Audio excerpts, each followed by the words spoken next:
Good afternoon, ladies and gentlemen, and welcome to the Games XP Championship Week number 3. My name is Ieso, and joining me on the desk today for some very colorful commentary of our series is my good friend Daydreams. Welcome to the desk, my friend. How are we doing today? Doing pretty good myself. How are you?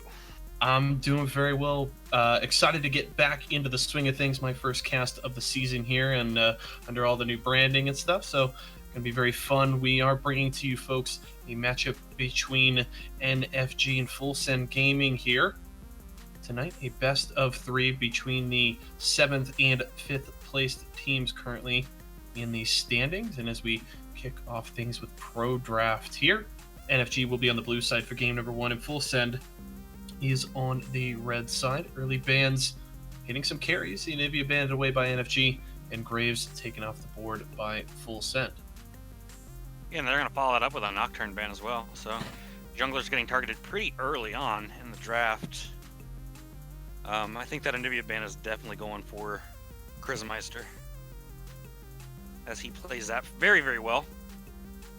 And you mentioned those junglers getting targeted, and immediately after we do see the Zac ban coming through, so we may have to see these junglers a little lower on their tier list of picks. We'll have to see if any further ones come through, as the Rengar banned away by NFG, possibly. It's hovered, and that is going to be banned away. So 4 junglers banned away already. The All-Star will be the final ban there for Full Send as we head into first pick for NFG. Yeah, I feel like there's some target bans here because Zayfrey is pretty known. Oh, pardon me, is pretty known for his Zac. So I'm pretty sure there's just some target bans going through, getting some comps together that they want to play, and Zveris is going to get hovered. Yeah, still a pretty solid pick in the meta. Can build him an array of different ways, although it does seem like the Blade of the Ruin King rush is kind of most popular right now. And the response is Thresh Gangplank picked up by Full Send, so grabbing the support and their top lane are already Gangplank, a fairly safe blind pick here, so no issues with that selection from Full Send. Yeah, and that Thresh wasn't even hovered. That was an insta-lock Thresh. So they're very comfortable, obviously, on that pick. They probably played around it a couple times. But Braum is a pretty good support to play against it. Feels very strong in the meta right now. I count him as the best support right now. Definitely can do a lot of work protecting the Varus and peeling for him, and also giving him a lot of agency through the concussive blows. Essentially makes everybody on his team able to apply CC through his passive. And we talked about all those junglers getting banned away. Sejuani didn't show up in the ban phase, and likely to be locked in here by NFG. And there you have it. Zayfrey will be taking Sejuani out onto the Rift to kick off this series. Oh, they're going to follow it up with a Kaisa pickup. So looks like both bot lanes going to be secured. Top lane does get shown for Full Send Gaming as they ban out the Vladimir here. So looking to get a pretty strong matchup in the top lane, I think. I like the Kaisa pick here from Full Send with a lot of the nerfs coming through towards burst damage over the last couple of patches, and kind of a couple of other changes over the last few games are going later. A lot of these scaling AD carries are coming a little farther into the meta, and Kaisa, who, as oppressive in the early game, but her scaling can be phenomenal.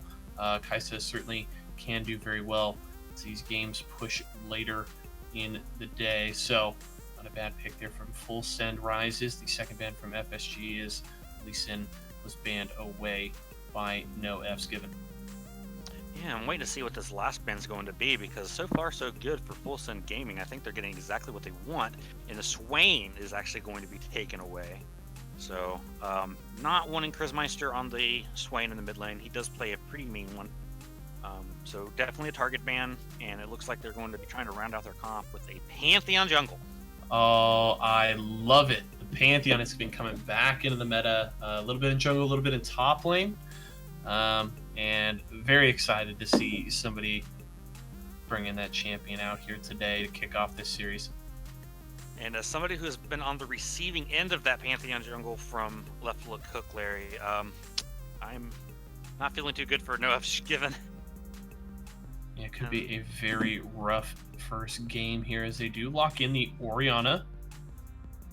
Solid selection, good team fighting ability, and combined with Sejuani, who can do some ball delivery, could make NFG's life a little bit easier, setting up for some good shockwaves in team fights. Now we'll await their final selection here.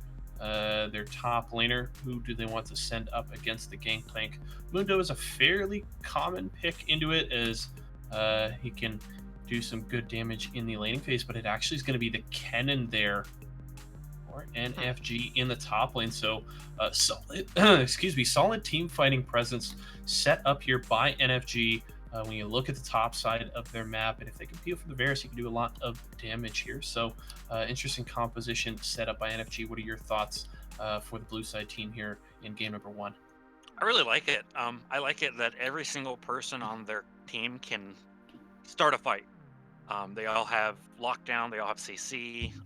They have all have engage. So if anybody steps forward, they can call for the engage, and then everybody just piles it on.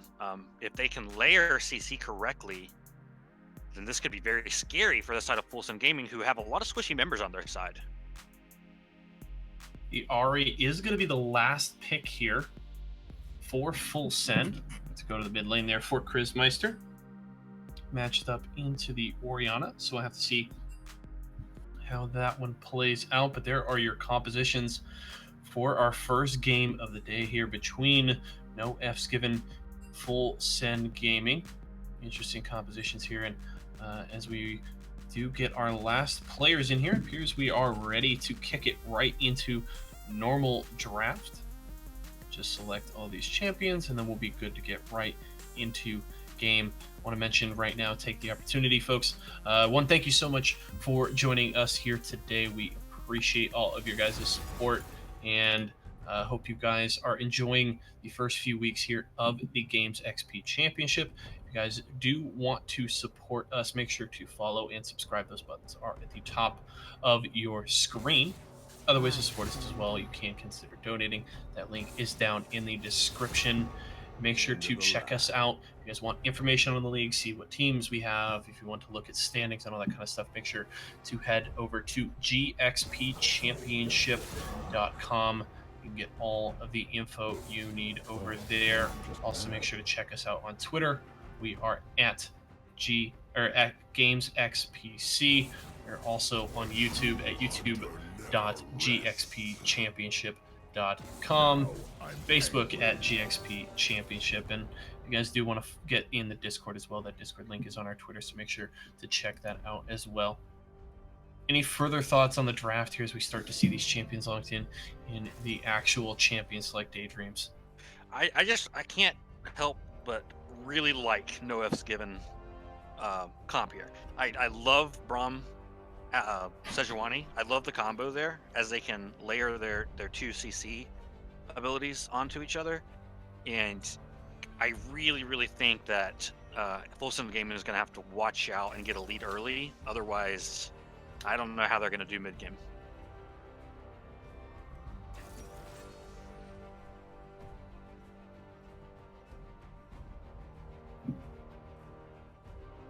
Big important match for these teams right now. If you do go to the website and take a peek go to the league tab and check out the standings, you'll notice that these teams are sitting in the middle of the pack. Full Send at 5th place with a 3-2 record.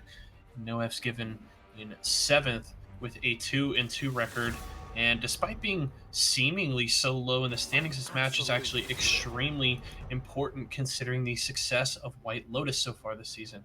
The only undefeated in the team in the league, sitting in 1st place, and Full Send may be sitting in 5th, but they're technically tied for 2nd with Purple Cobras, Red Dusk Esports, and Impulse. And then NFG are tied with Schism as well as Team Phoenix Rising for 6th place currently. So one win here means a lot for either of these teams, especially Full Send, who could separate themselves in lone possession of 2nd place if they can get a victory here tonight. So definitely a very important match for both of these teams, and both of them definitely want to leave with a couple of points tonight. Yeah, and this is also a big game for FSG here, or sorry, NFG. This is a new roster that they're bringing in. Super Scyther is returning to the top lane after a break from the last season, and we also have RW Arrow, who's coming in for ADC. So there's going to be a little bit of question marks on how these two players perform in this roster and how they can do as a team together. But looking at their comp, they seem to be quite ready for team fights, and I'm looking forward to this game. Yeah, interestingly enough, you mentioned the new players in the lineup and could possibly expect some kind of growing pains there. But then the team having the confidence to pick that kind of team execution, that team fighting wombo combo comp, uh, would indicate to me that they're confident in their ability to come out with this new lineup and perform right off the bat. So, a vote of confidence from the team towards these new additions, and we'll have to see just how that pans out. Spectate the link does begin now, so we have a few more minutes to talk about this as we wait for things. Any specific lanes that you'd like to isolate right now, Daydreams, before we kick into the game? I think one to watch is going to be the entire top side of this map here, between Left Hook, Larry, and Zayfrey as they move around their jungle here. Um, I think Memento and Super Scyther are going to just be trading blows back and forth with their poke, and then Chrismeister and Slithering Dingus are going to kind of just play their control mages as you would expect in the mid lane. But junglers here are going to really spice up this map. And if Left Hook Larry does as he usually does and gets a lot of pressure going, I could definitely see Zayfrey trying to just counter jungle, and we could see some explosiveness really quickly.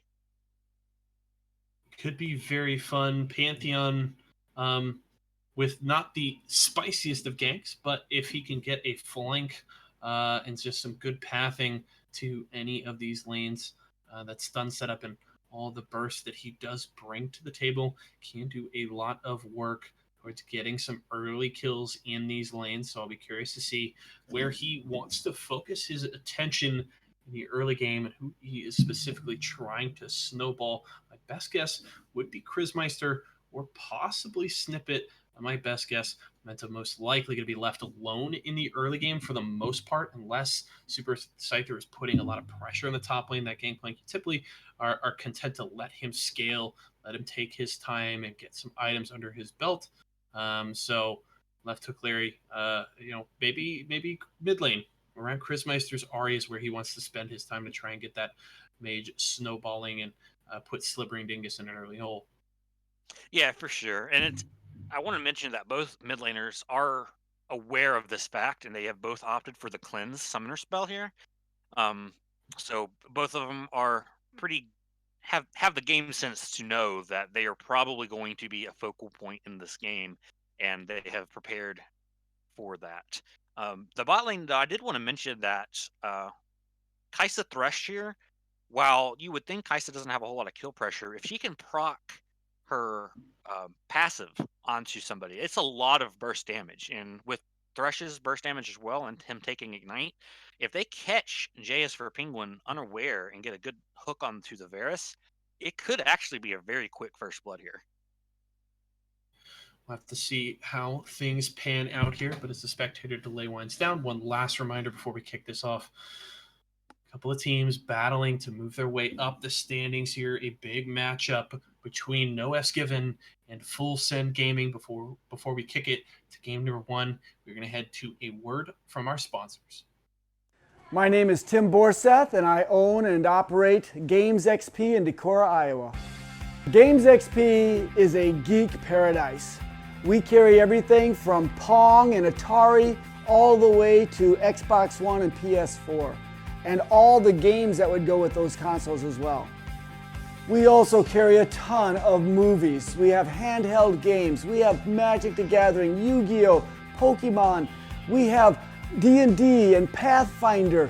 We carry Warhammer 40K. We have a vintage Star Wars selection. This place is great.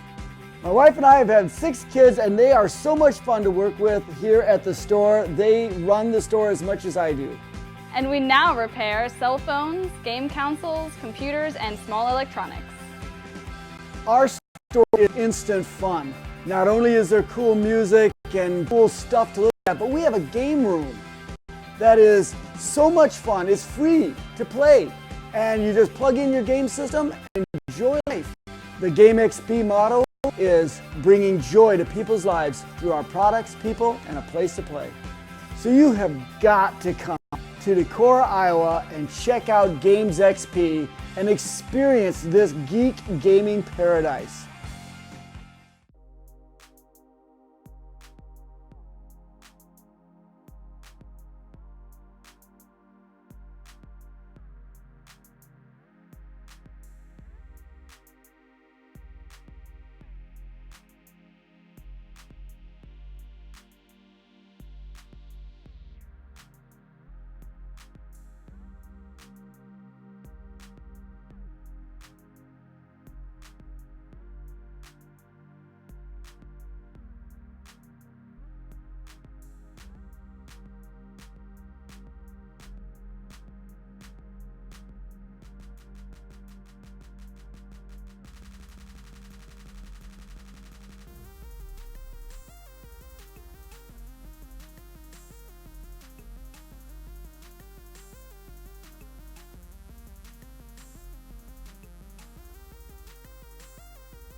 All right, ladies and gentlemen, welcome back. Apologies for the extended delay there before starting the game. Spectator client doesn't really seem to like us today, but it's okay. We're into game. Both teams are moving out onto the map as we kick off this series between No F's Given and Full Send Gaming.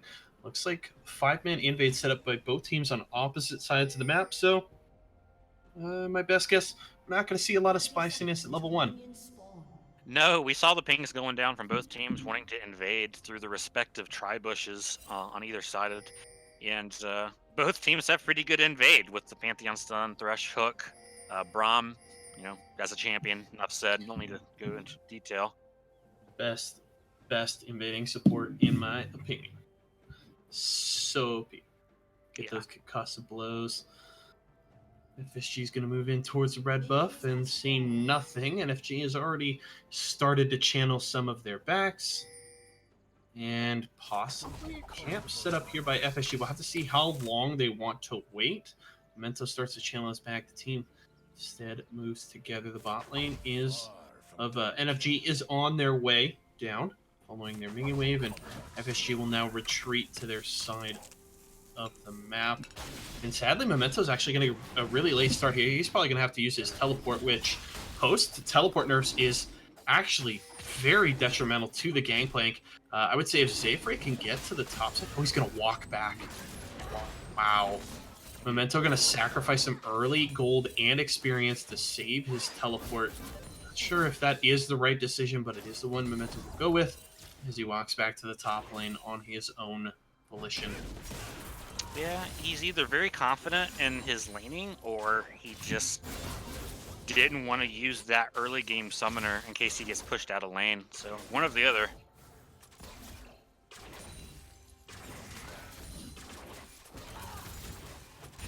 And nothing too crazy then happening in the early game. Left hook Larry does get in to take away the red buff here, actually. So a little bit of vertical jungling from both teams as Zayfrey does retreat to take his own blue buff. And while neither of these teams spotted each other at level 1, the assumptions made by the junglers will get them fairly safe starts here as NFG has the early push on the bot side, trying to make Snippet's life a little bit more difficult here in the CS department. Yeah, for sure. And it's crazy how much information you can actually get from just a quick laning perspective of where they come in. And left hook Larry's down to the bot side early. We talked about that gank potential. It's not as great as you would hope, but he gets into the bot lane and is going to get the stun onto Penguin. Penguin's going to hop to his teammate, flashes away. Is it going to be enough? That's the flash, the ignite from the Thresh, and first blood there to Snippet. Arrow retreats. It's going to be able to escape. Phoenix has actually taken too much damage from the creeps, and Arrow will be able to turn a kill back. So a 1-for-1 trade in the bot side as Zayfrey has shown up to fight left hook Larry. Getting out a solid bit of damage. Arrow has arrived early, and that's going to be the stun, and Arrow's going to get the kill. That's a 2-0 Varus to start the game. Now Snippet and Arrow trading back and forth. This could be the kill for the Varus. Is this going to be 3? That is the double kill for Arrow, and that's a great early lead for NFG. Yeah, very well played on the side of NFG. Left hook Larry coming in for that gank, and then just NFG responding really well around the map, getting the roams down, and that's going to be a really strong Varus for the early game laning. So not only does the Varus back now with over 1,600 gold, but he's also able to push a double stacked minion wave into the tower, which will almost entirely die. Yes, it will all die before Snippet can even come to the lane. So Phoenix will be able to grab maybe a little bit of gold and absorb the experience from those 2 waves, but Snippet loses out on a ton of gold and XP regardless of the lead that Arrow has already built for himself. So a great start here for NFG, turning around an early gank from left hook Larry and full set. Yeah, and it seems like NFG just was ready for that early game pressure that left hook Larry is known for, and just makes them really punished for it. Now, interestingly enough here, as we take a look at the early buy for Arrow, as you mentioned, backed with 1,600 gold, gets full Berserker Greaves and a longsword as well as another pot and a control ward. So we'll have a good early attack speed boost here from those Berserker Greaves, meaning it will be a lot easier for him to proc his W passive to stack those up, the blight stacks, as well as concussive blows from the Braum. So love the early buy here from Arrow. Yeah, I definitely think that was a smart buy here. Getting that Berserker Greaves also helps against the Thresh lane. You are able to get a little bit more dodge out of that, so it could keep you safe as well from Phoenix on that Thresh. Early move speed can be extremely valuable, and Arrow working on continuing to build on that CS lead he has, up by nearly 20 at this point in the game. And Memento left hook Larry setting up a little bit of a brush camp here, but Super Scyther isn't going to bite as of yet. He was channeling his back, actually decides to stay. Memento has started to push a little bit. We'll have to see if Larry can get in there. He's going to back and go around through Tri-Brush, and he actually will be spotted out. So as he may try to set up a gank here, we could have a counter gank coming in as Zayfrey does use the Blast Cone over the wall. He is spotted out, but we'll just charge back over the Arctic Assault. So Zayfrey not confident enough to duel with the Pantheon again at this point. Yeah, and I think that's a safe idea. Like, you don't really want to go up against the Pantheon this late, or this early, I'm sorry.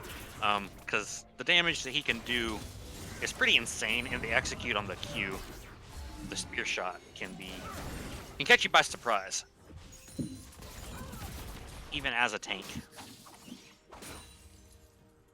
But that was a really good ward from Super Scyther there to spot out that gank and to just nullify, again, left hook Larry's early game.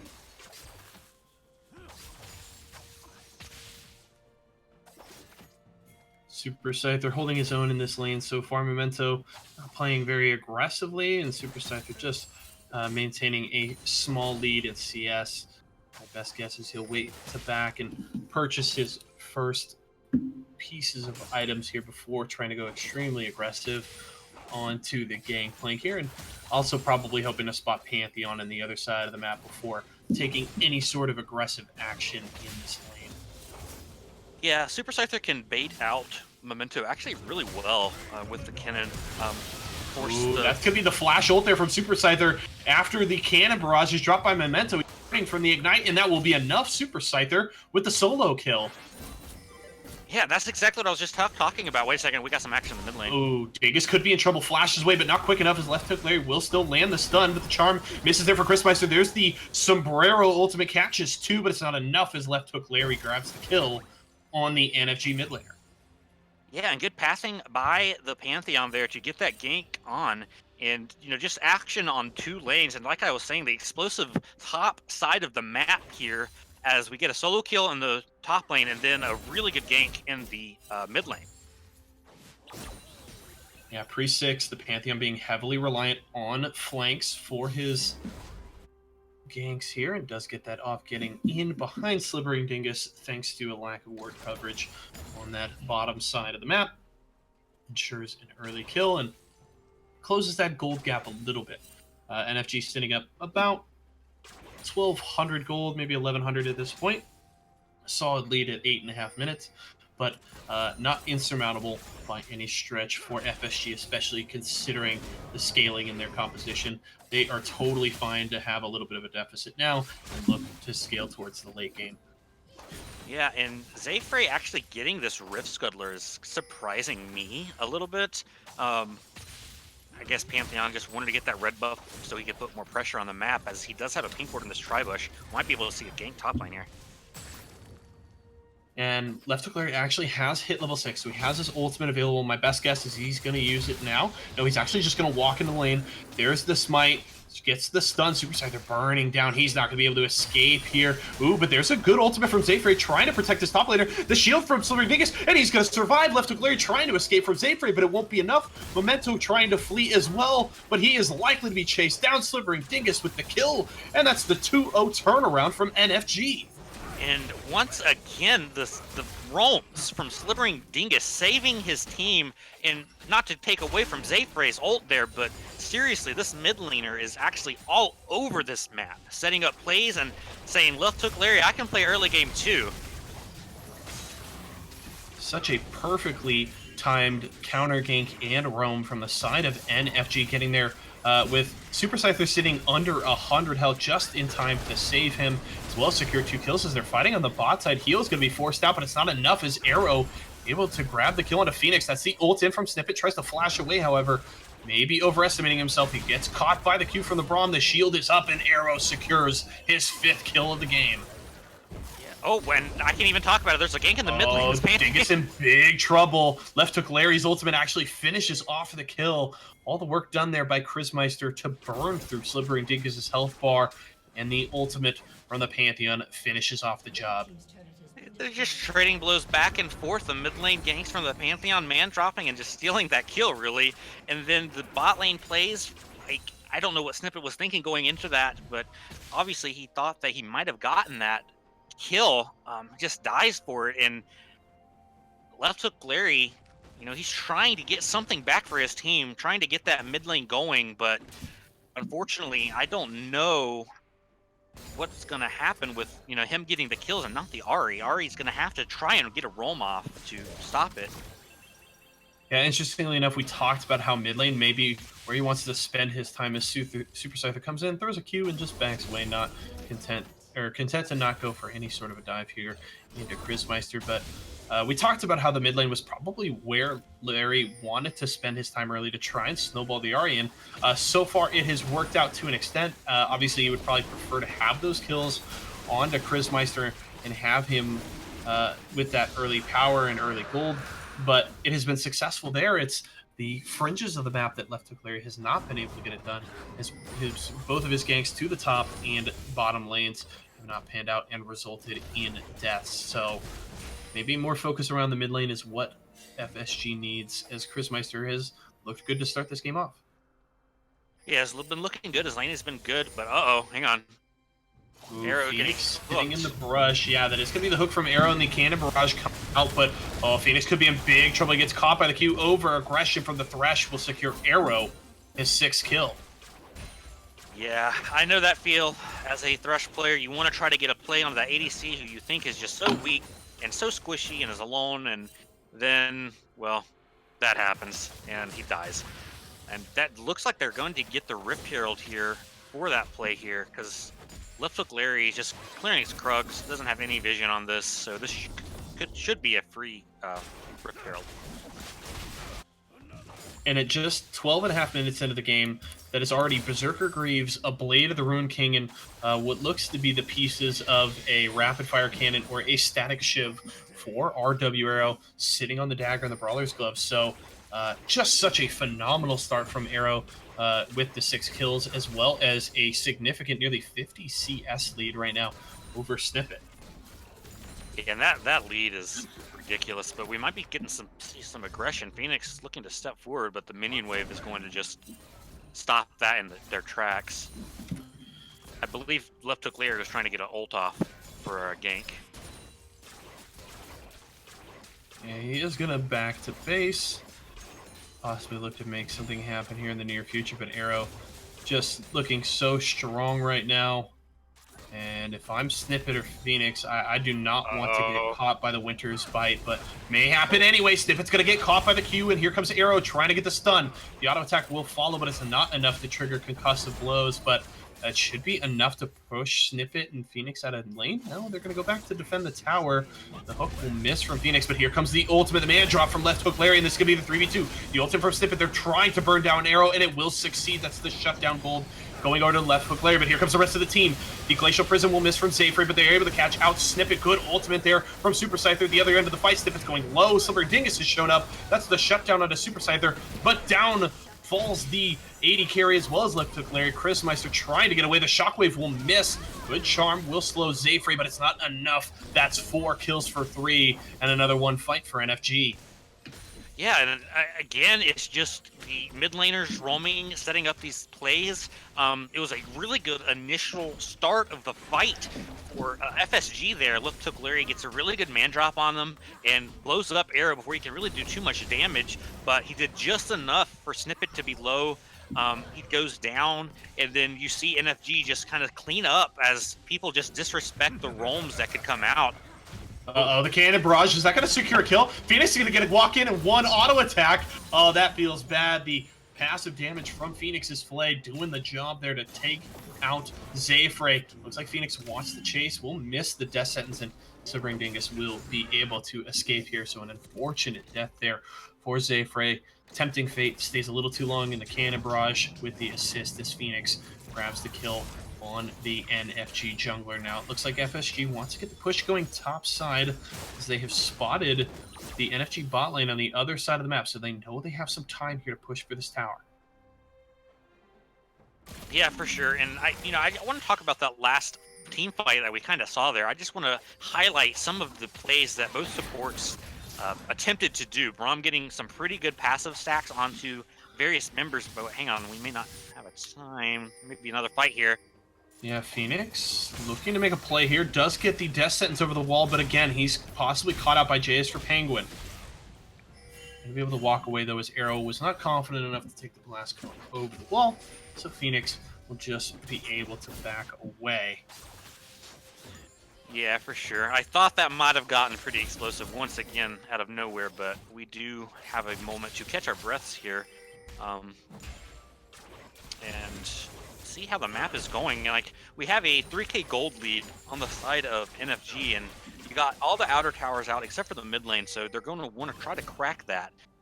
I would suggest just getting that cannon into the side lane, putting some pressure down, getting some wards into the red side jungle, which it looks like they're trying to do, and get a catch and just try to get this tower down. Oh, we do get the Rift Herald pop, actually. It's going to be dropped in the mid lane there by Zayfrey, and this could be an easy setup to knock this tower down. It is fairly healthy, but the charge will take it down to about a third of its health. The Death Sentence will pull the Rift Herald a little bit, but that's going to be a tower down and most likely a charge onto the tier 2. It's going to have to be some proactivity here from Full Send if they want to stop this Rift Herald. Prismaster trying to burn through it. Another hook coming out, but here comes the Memento with the flank. Grand Skyfall is going to come through, and Penguin forced the flash away. Good Glacial Prison. The Shockwave catches nobody, but it doesn't seem to matter as NFG has been able to escape, and good damage onto the tower. Oh, but that's going to be the hook onto Dingus, and Snippet able to secure the kill. So good death sentence there by Phoenix. Looking for another one. Isn't able to land it onto Arrow, and NFG will now fully back away. Yeah, uh-oh, Thresh. That's not where you want to be. Oh, Super Scyther, he has the Slicing. Maelstrom won't go in, not wanting to use it on just one member, but does get a little bit more poke out and discourages anybody from going to the top side. Seems like Super Scyther is happy to just allow that big minion wave to continue to crash into the tower. Phoenix is going to take a lot of damage here, and he's going to burn down thanks to the arrow of Arrow. Zayfrey now trying to get away as the cannon barrage comes out. Chrismeister wants to chase him down. That's heal from Snippet, but the Slicing Maelstrom comes out, and Chrismeister burns as Super Scyther goes full bore onto the mid laner. Now Left Hook Larry trying to chase him down. The Q's not enough, and he will just back away as Super Scyther will escape 3 for 0 there for NFG, with Left Hook Larry and Snip the only ones left alive to defend. NFG wants to push for a tier 2 tower. Yeah, they wanted to get that tier 2 tower, and they do eventually get it, and they're going to just retreat to this dragon. But I do want to highlight a play that happened while that Kennen did work in the red side jungle. We had Memento attempting to get a kill onto Arrow, but a good flash plus heal bait with the Braum passive allowed him to live and also get the duo kill onto the top laner for FSG, if I can speak English here today. All around, just really good play from NFG coming out on all sides, all players doing their job. They've definitely looked very impressive in this area of the game, and we talked early about they've got some new players in the lineup. There may be some growing pains here, but they seem to be confident with the composition they selected. Heavy team fighting. Got to take a lot of coordination in these fights, layering all these ultimates together and trying to work this out, but it has looked supreme so far. Arrow has been extremely impressive at the 80 carry position, now sitting with a score of 8, 1, and 2, has finished 2 items, going with the rapid fire cannon there, also sitting on a BF sword now as well, so that's a very strong Varus. But credit to Super Scyther as well. 3, 1, and 5 on the cannon has looked very good and has held his own and has had some great ultimates to set up these fights. So I would say everything is looking great for NFG so far with this new lineup. Yeah, looking good, and you'd almost not even expect this to be a new team. But it is. This is a new roster, brand new, and uh-oh, Phoenix is going to get away. It's going to be risky. He's going to get caught out. Does get spotted out. Able to avoid the winner's bite, though, and he will be able to escape. Momentum does shoot a barrel over the wall to do some damage to the arrow, but He's no worse for wear there as the death sentence from Phoenix will miss. Super Scyther trying to get the push going on the top side, has a minion wave following him and the rest of his team nearby, so he's pretty confident to continue to play aggressive here. They've got a pink ward in the brush, and they seem to want to try and catch somebody out here.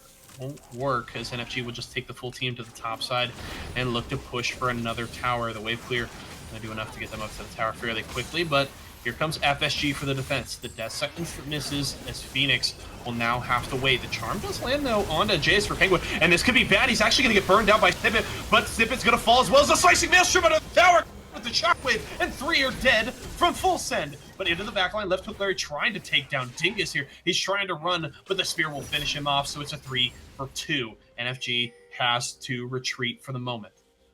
Yeah, and what a good slicing maelstrom from Super Scyther, activating that Zhonya's Hourglass, and then allowing Slivering Dingus to get a huge shockwave onto that backline.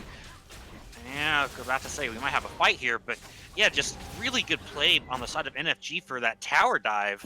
And nobody was really tanking since Super Scyther went golden and dropped aggro on it, but just all the players doing their job once again.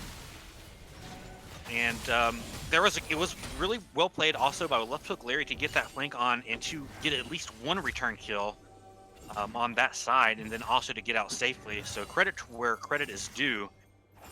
And I think we're just going to get a reset after that massive play there from NFG. Not quick enough to be proactive with the ultimate there was left hook Larry, but still able to salvage something from a rough situation there, grabbing the kill onto Slivering Dingus. And now with Baron alive, we're at that 22-minute mark. Looks like the teams are starting to posture around this neutral objective. I think the only thing that could have been better for NFG there is if the tower had actually went down there, because that is still going to be standing gold, and I'm sure they wanted that objective to then hover around the Baron pit to try to secure that objective a little bit easier. But with it being that low, they may just look for another push up to that lane and just knock it over. Well, the Baron will have to wait for the moment as Arrow is down in the bot side, clearing out a wave. He's going to start to work his way up towards the top half of the map now. And they look to play for it here in the near future. FSG is sticking together, knowing that one of them steps out of place, they could go down so quickly to this composition NFG has put together. Zayfrey starts the Drake and is going to get caught by the Death Sentence of Phoenix, but JS for Penguin is trying to zone as best he can. Chris Meister is here as well, so Rom will have to back away. This is risky. NFG seeming to decide they want to go for this 50-50 Baron, but the Cannon Barrage will discourage any further aggression. The charm misses, but here comes the teleport from the Gangplank. Memento is on his way. The ultimate from Left Hook Larry is too late. There's the Glacial Prison on to Memento. Left Hook Larry trying to get onto the team. The Shockwave does catch Chris Meister, but he doesn't go down. But Zayfrey's still able to take down Phoenix. Now they're trying to get a Left Hook Larry. He's going to go down, but Snippet's trying to go off, but he's going to drop as well. Braum able to grab the kill. Jay is for Penguin securing that one, and Arrow still firing away. Chris Meister is low, but still able to take down Penguin from over the wall. The arrow from Arrow will miss. Oh, but he's going to flash. One auto attack is enough, and he takes down Chris Meister. Memento running for his life. Does get slow from the barrel. That will most likely mean he survives. Baron will not go down to NFG, so at least part of the mission there for Full Send does work out as they do delay the Baron from NFG, but they are going to look for that tower on the top side. That Unbreakable from Braum on JS for Penguin was insane, as Snippet looked for a really good flank onto the 3 really low members, the 2 carries on NFG, but Braum just says, no thank you, I'm going to just stop all of your damage, and you're dead now. So really well played on the side of JS for Penguin. However, unfortunately, he does go down to the Ahri that had a pink ward, so unfortunate for that. Overall, they do get a tower on the top lane, but hang on, wait, a big fight's going on. Ooh, Dingus is in trouble. The Shockwave will catch Larry there, so can Dingus escape? He's going to try and get the slow. It will just be enough, so the Shockwave grabbing that Pantheon saves Dingus's life there. And yeah, you know, you mentioned Penguin with the great Unbreakable in that fight, and you know, you hate to see supports take kills if you can avoid it, but I would say more than deserving there. JS for Penguin doing all the hard work to set up Snippet to go down there. So, take your kill, Penguin. Well deserved and good work in that fight. The Mountain Drake will fall. The third elemental secured here for NFG as they turn back towards the Baron. Yeah, I can't actually believe Slithering Dingus got away from that tower taking the top lane there. That was pretty ridiculous. But good posturing allows NFG to grab that Drake, and now they're going to start clearing the mass of wards inside of the Baron pit. You can just see there's eyes everywhere, and they're going to start this up. Oh, Charm lands onto the Orianna. Ooh, that's not going to feel too good. He's going to get burned pretty low, and Snippet able to knock him down. So Dingus is dead, and NFG has to back away. They know that the Orianna is so important to what they're trying to do.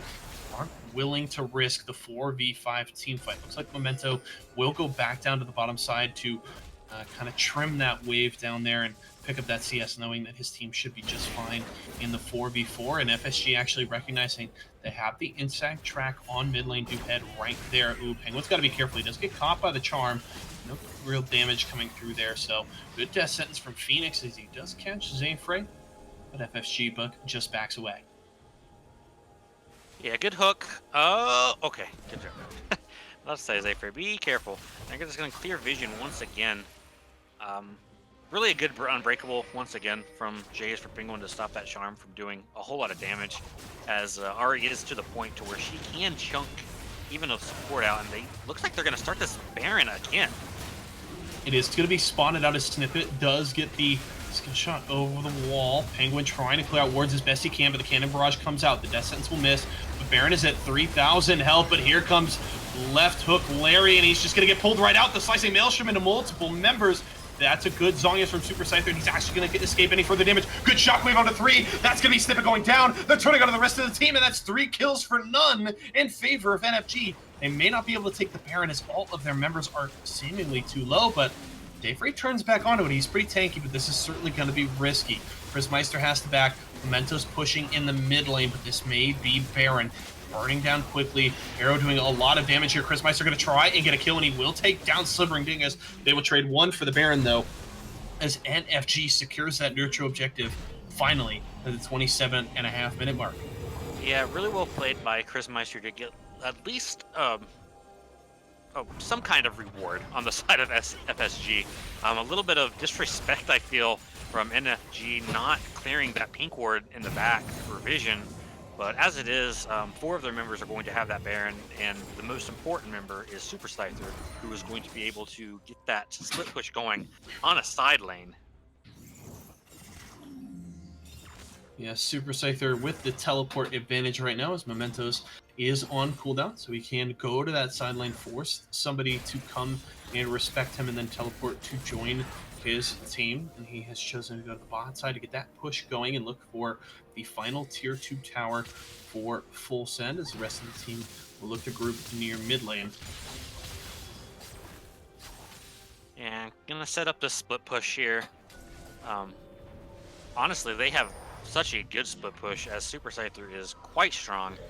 Gangplank still getting his items to match in the side lane here, but it looks like Chris Meister is going to be the one that they send to the bot lane. Wow, the rest of the team is going to siege this mid tower. The Gangplank ultimate is going to get used. Oh man, the barrel takes a huge chunk out of Dingus's health bar, and here comes the Grand Skyfall. Dingus could be in big trouble, tries to flash away, but it's... The charm will not land on the Zayfrey, but Arrow's going in aggressively, trying to get some damage as Phoenix went into the front line. That's a double kill as Chrismeister dies, and Arrow just dealing out way too much damage for FSG to seemingly deal with it. Snippet has finally rejoined the fight. Zayfrey actually taking a lot of damage here, has to be careful. The ultimate is available. Snippet's going to get into the back line, and he will get... Can he escape? However, Super Scyther going to try and chase him down, most likely going to get the stun. Snippet is too low, and that's the kill as Arrow goes legendary, taking down the Thresh. Memento Oranges to try and get away from the Braum, but 15-1 and 8 RW. Arrow with his hard carry pants on as NFG breaks the base. Yeah, well played on the side of Arrow, getting really good kiting in that team fight there. Able to stay in the edge of the fight and to just do a ton of uncontested damage. He does take a little bit of a chunk from a couple of Ari abilities, but all in all, he stayed really safe and just destroyed anybody who came close to him. FSG tried to get something in a return, but unfortunately just wasn't quite able to go past the Braum, do any damage, and you just saw they just kind of ended at the end there. After Snipe It did get a good kill. It seems at this point in the game that really FSG just cannot team fight against NFG right now. They're just too strong and their composition is too well built to peel and win these fights. So really they have to catch players out, and this is going to be the start of it as Slingering Dingus is going to get caught out here.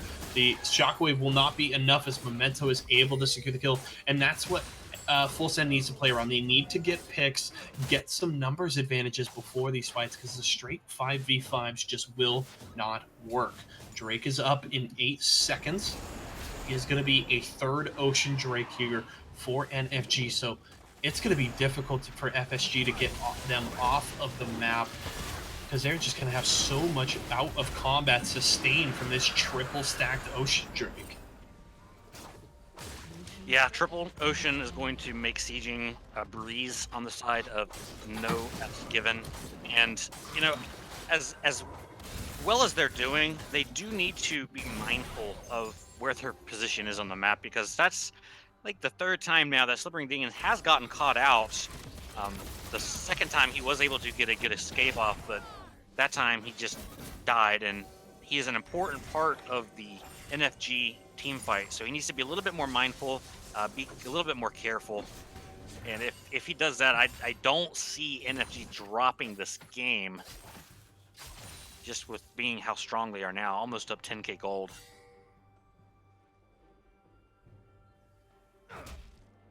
But as it is, you know, it's just going to clear some vision in the top side.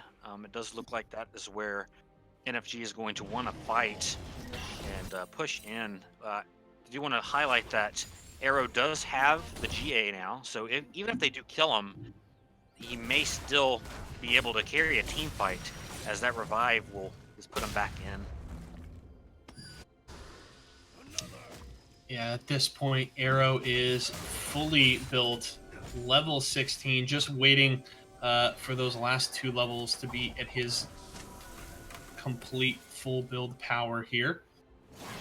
NFG looking to siege on the top side. The charm as well as the death sentence will miss. NFG is just waiting for a minion wave.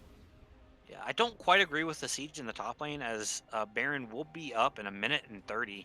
If any lane you want to get that bottom, but a good hook onto the Sejuani. He's not going to be followed though. Yeah, Zayfrey too tanky. That's not the target that they want to catch. But the charm does land onto Penguin, and another death sentence onto Zayfrey, but he's just too tanky. The Glacial Prison onto Snippet, but there's no follow-up from the rest of the team as the Cannon Barrage has come out. Memento trying to get onto the team. Here comes the ultimate from the Pantheon into the backline, and Slivering Dingus is going to go down, but there's the Slicing Maelstrom. But it's actually only on to left hook Hilary. This could be big trouble, but Arrow is just shooting away into the backline. A double kill, in fact. 4J is for Penguin. Memento trying to get after Super Scyther, and that's going to be the Zanya. Super Scyther survives in a 4-for-1 fight in favor of NFG, will secure them a top inhibitor and possibly the game, as Left Hook Larry is backing to protect his base. Yeah, really chaotic fight. Definitely not a traditional front to back, as there was engages going on all over the place, but all in all, Arrow was just face tanking all of FSG's backline, and he did not care one bit. He just slaughtered anybody that got in front of him, and that is going to just spell the end of the first game. They're going to take it NFG 1, FSG none. An impressive start to the series there by NFG. Hard to kind of determine how strong these teams are, and maybe how much kind of what separates them so early in the season when teams only have 4 or 5 matches under their belt. But when you get to see 2 teams go head to head like this and you aren't quite sure, a game like that can really set a team apart. And FSG struggled a lot in that game. They had some good plays. Left Hook Larry doing his damnedest on the Pantheon, but just didn't seem to be enough of a threat in the fights outside of possibly deleting one player. So impressive start for NFG, kicking off the series with a W. All right, folks. Well, at the end of that game, we are going to throw it to a short break here. But when we come back, we will have game 2 between No F's Given and Full Send Gaming. So stick around. We'll be back in just a few moments.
Ladies and gentlemen, welcome back to week 3 of the Games XP Championship.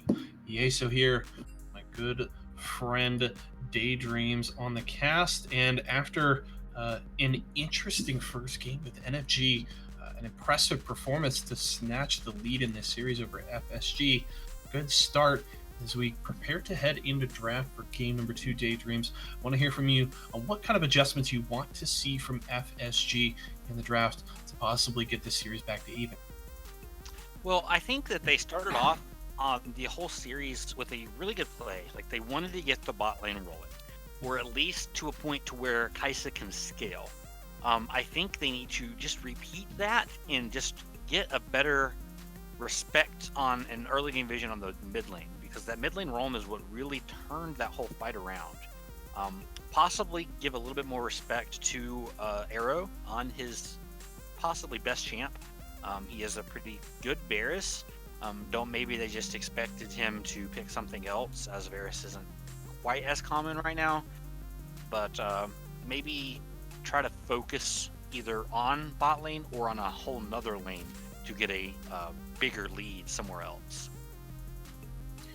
It's going to be interesting to see what kind of adjustments they make. I would be surprised if we didn't see a Varus ban here by FSG, but I have to see how that pans out. I also, while I don't think that left hook Larry was really the problem with what FSG did in that game, I would like to see him switch things up off of that Pantheon.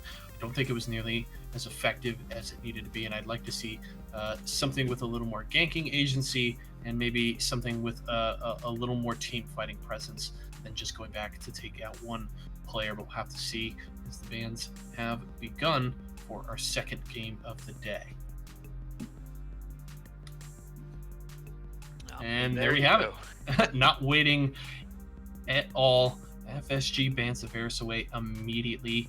The Nivea ban repeated by NFG, and then left to target those junglers again. Sack banned away. Nocturne soon to follow, as well as the Sejuani trying to get Zephyr off of that big frontlining tank, take away some of that engage with Glacial Prison. So again, multiple bans at the jungle pool. We'll have to see what these players want to bring out. The Graves not banned away this time, because I believe that was banned by FSG the first time around. No, it will not. So the Graves is available. Yeah, they did opt for the Lee Sin ban instead. We'll see if left hook Larry does take that pick up, but it's going to actually be Braum as the first pick for FSG. Yeah, the Braum did a lot of work for no Fs given in that first game, protecting Arrow, setting himself up in those fights with the Braum passive, the concussive blows, and FSG seems to think, hey, this was pretty darn good in the first game for you guys. I think we're going to take our turn at it this time around. First picks for NFG, just waiting to see what those will be. Yeah, I would expect them to pick up another. Oh, okay. Yep. I was gonna say get their bot lane here, and then Nami's actually going to be locked in for J is for Penguin. I want to see a lane dominant AD carry here. He's already shown that he can hard carry his team if he gets ahead, and Nami combined with lane dominant AD carries can be extremely oppressive. And there's the Lucian, so great trading combo there with the Lucian Nami for NFG's bottom lane. Want to see the Ornn locked in, so not going to match the ADC pick. They're actually going to opt for the top, and we'll see what else they pick here. I'd imagine it would be the ADC, but no, they're going to go back to the Orianna, but instead it's going to be on FSG's side instead of NFG. So, interestingly enough, FSG looked at last game and said, wow, NFG, your composition was really good. We're going to ban away 2 of your picks and pick 2 of the other ones. The only one that has yet to show up is the Kennen. The Lulu is the hover here for NFG, possibly to go into the mid lane into the Orianna. Yeah, I guess they are going to go all eggs into the basket of Piercing Arrow, who is actually just Arrow now. You're going to continue with jungle bans on the side of NFG, getting rid of the Kazakhs. Yeah, actually, neither team selecting a jungler at this point in time, so These jungle bans affect both teams simultaneously as the Kha'Zix is banned away. We're looking for jungle and top lane selections for NFG, as well as jungle and AD carry selections. And there's the Kennen. So the entire NFG composition from game 1 has been either picked or banned by Full Send here for game 2. That was just way too OP. You guys don't get to have any of those picked. Yeah, and I gotta wonder if NFG is going to ban out the Graves. No, it's gonna be Volibear. This could be really bad because there's some 3 squishy members on the side of NFG so far, and Graves would just eat them for breakfast. Trundle is going to be the final ban there from FSG. So does NFG take the Graves here?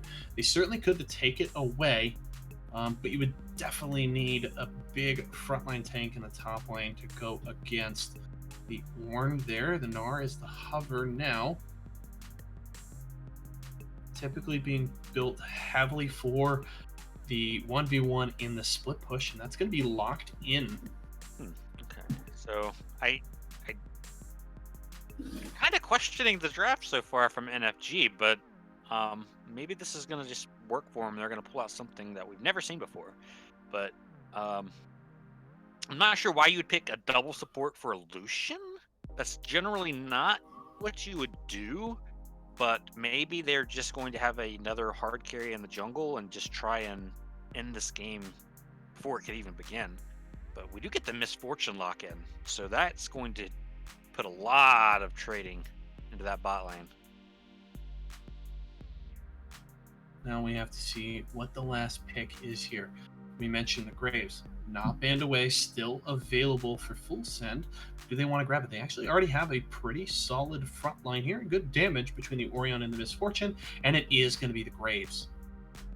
Yeah, I think that's just the best that they could do because they have 2 really strong tanks already with the Ornn and Braum, and picking that Graves is going to just chew through most if not all of NFG's roster here. Oh man, the Olaf hover here. You talked about the double support for a Lucian, and it may have just been a misdirection. This may be the double support, double speed boost for the Olaf. Oh, or the Hecarim. It is the Hecarim locked in there for the side of NFG. I actually, whether it is strong or not, I am actually so in love with this champion. It's like just because of that final pick. I'm just gonna have to say FSG won this one hands down. I just Definitely don't know. A phenomenal team fighting comp put together by FSG to the shoe, kind of on the other foot this time around. Yeah, Hecarim is gonna have to do a lot of work for this to work. But I don't know. It's definitely gonna have to come down to early game. How does this early game pan out for NFG? If they can get a lead, they can snowball that lead really well with the double support. If they don't get a lead, then I think the FSG team fighting comp is just going to be too strong to overcome. And Graves is not one to just take lightly. He can do so much damage in a very small amount of time. I am forsaken.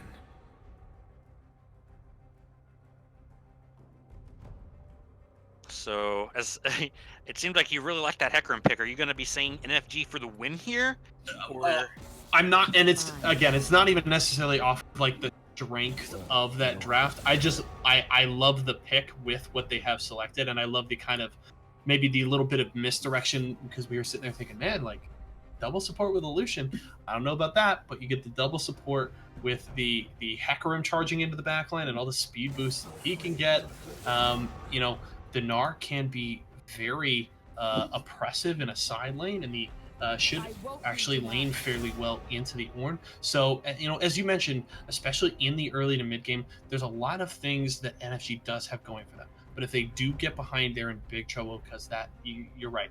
The FSG team fighting composition they put together is so strong, is going to be so difficult to deal with in any sort of 5v5. So it's definitely on NFG to build another early game lead, get their carries fed to kick this game off if they do hope to win and close out the series 2-0.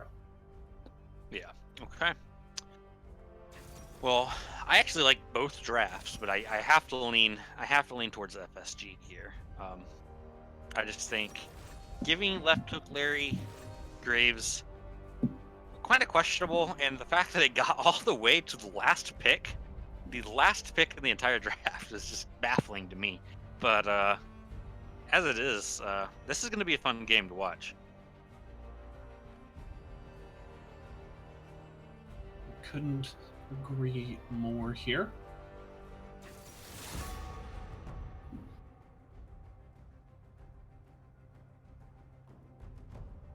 Okay, so I'm trying to get a little bit of a heads up on what summoner spells these guys are going to be running here. I do see Zayfrey with that ghost, so if he does lock that in, he's not going to have really any escapes except for his ultimate. Could be good or bad depending on the situation, but he will do a ton of burst damage when he does go in. Lulu on the mid lane hovering that exhaust. Sniveling cubs. One thing I specifically want to note here about the summoner spells you talk. Obviously, they can be changed over the next couple minutes before we kick off into the game. But Super Scyther is sitting on Ignite right now. And Gnar typically wants to play around a fairly oppressive laning phase and good split pushing, especially with the current builds that are kind of most popular on the Gnar. And the Ignite can certainly help him get that lead. But it does mean that split pushing during the game is a lot riskier. He has switched over to teleport now, and I think that would be the wise choice. Because without the teleport, it's so much riskier to split push. You cannot join your team as quickly if a fight breaks out. And considering the team fighting composition that FSG has, you might have to join them on short notice. What do you feel about that? TP or Ignite? Which would you prefer on the Gnar in this case? I think since Gnar is going to be a big part of the start of an engage, and he is really the only tanky member when he's in big Gnar form, I think that TP is going to be integral for NFG to actually get fights going and to actually survive those fights. So I do like the TP over the Ignite. However, I can see why Ignite would be useful if that wasn't the case. Like if you had another tank in the jungle or support role, then you can kind of get away with that as long as you have good roams. But overall, I do think TP is the best go-to at the moment. But one thing to note is that Lucian actually has TP. Is actually running TP instead of heal. So there is going to be no heal on the side of NFG in that bot lane. So if they go for an all-in, they have to be kind of careful not to get cheesed.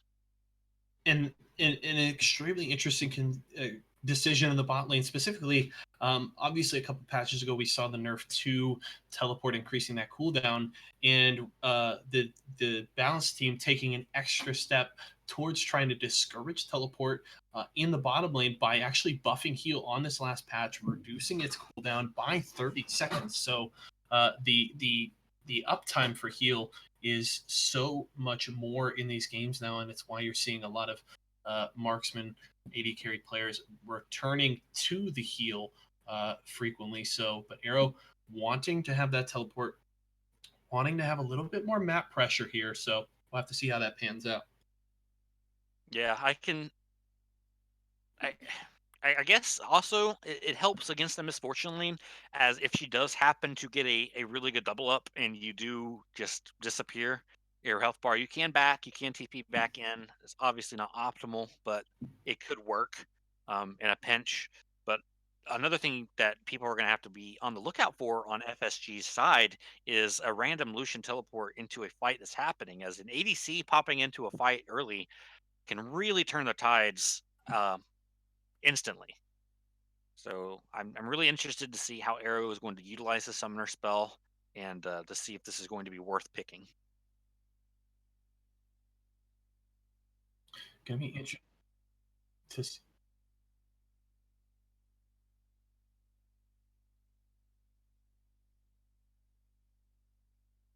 Interesting stat for you guys. It seems that for the bets in Twitch chat, 100% of bets have been for NFG to win this series. So if you guys are full send supporters, you guys better get into Twitch chat and get your bets in for your boys, because right now the prevailing wisdom, at least from Twitch chat, seems to be that NFG will take this one. We'll have to see They certainly do have the opportunity to get the 2-0 here, especially if you, as Daydreams mentioned, they can snowball this early game. Another thing to mention about Lucian not taking heal is he does have the double support to protect him, so he isn't quite as vulnerable in combat without the heal, and that may have been another factor that pushed him towards taking that teleport.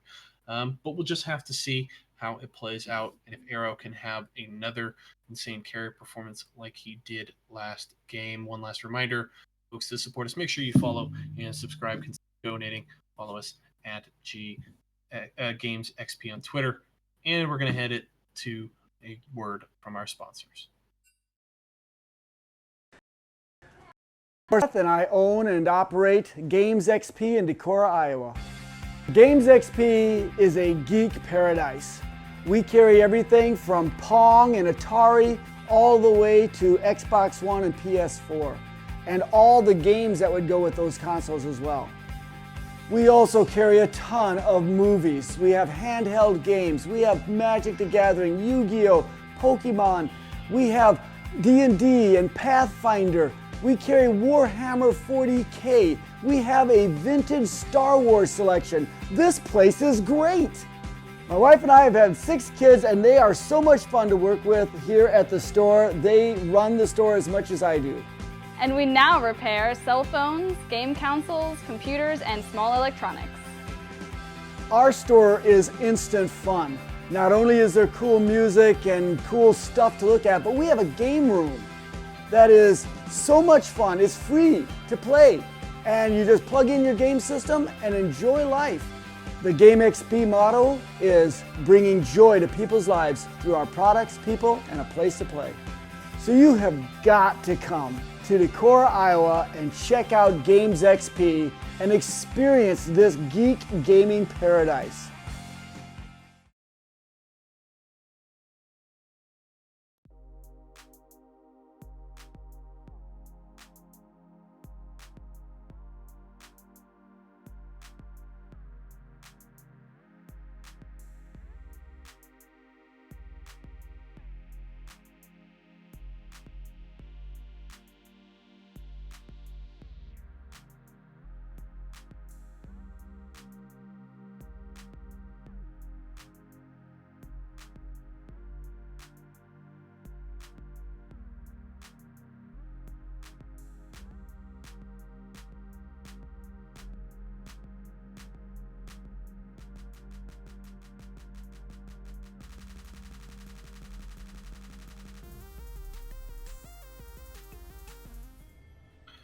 All right, ladies and gentlemen, welcome back as we kick off game number 2. No F's given versus Full Send Gaming. NFG able to take the victory on the back of a stellar performance from Arrow in game number 1, and looking to close this out with this double support composition.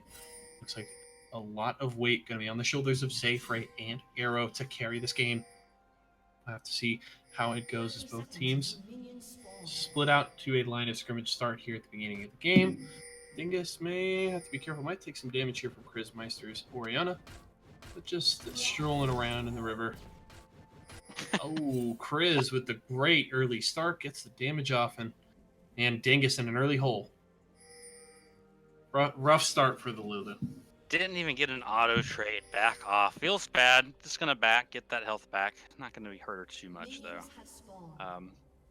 If he had a support item, that would have been 100% worth, because that would have been gold. But as it is, just a little bit of health.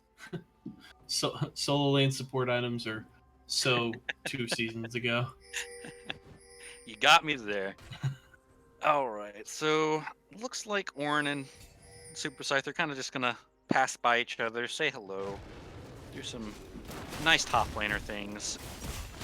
Pretty standard start from both junglers here. Braum giving really good leashes to Graves, and Left Hook Larry may not even take any damage here. Yeah, not really. Both junglers getting leashed by their dual lanes around the bottom side. Everybody goes to their respective lanes now. And the laning phase begins. Good double up there from Snippet to get some early damage onto the Lucian. Not much to follow. we talked heavily about the early pathing of the junglers game 1, and I would assume it should have quite a large effect on the early game in this game as well. What are your thoughts on where these junglers might put their pressure in the early game? Daydreams.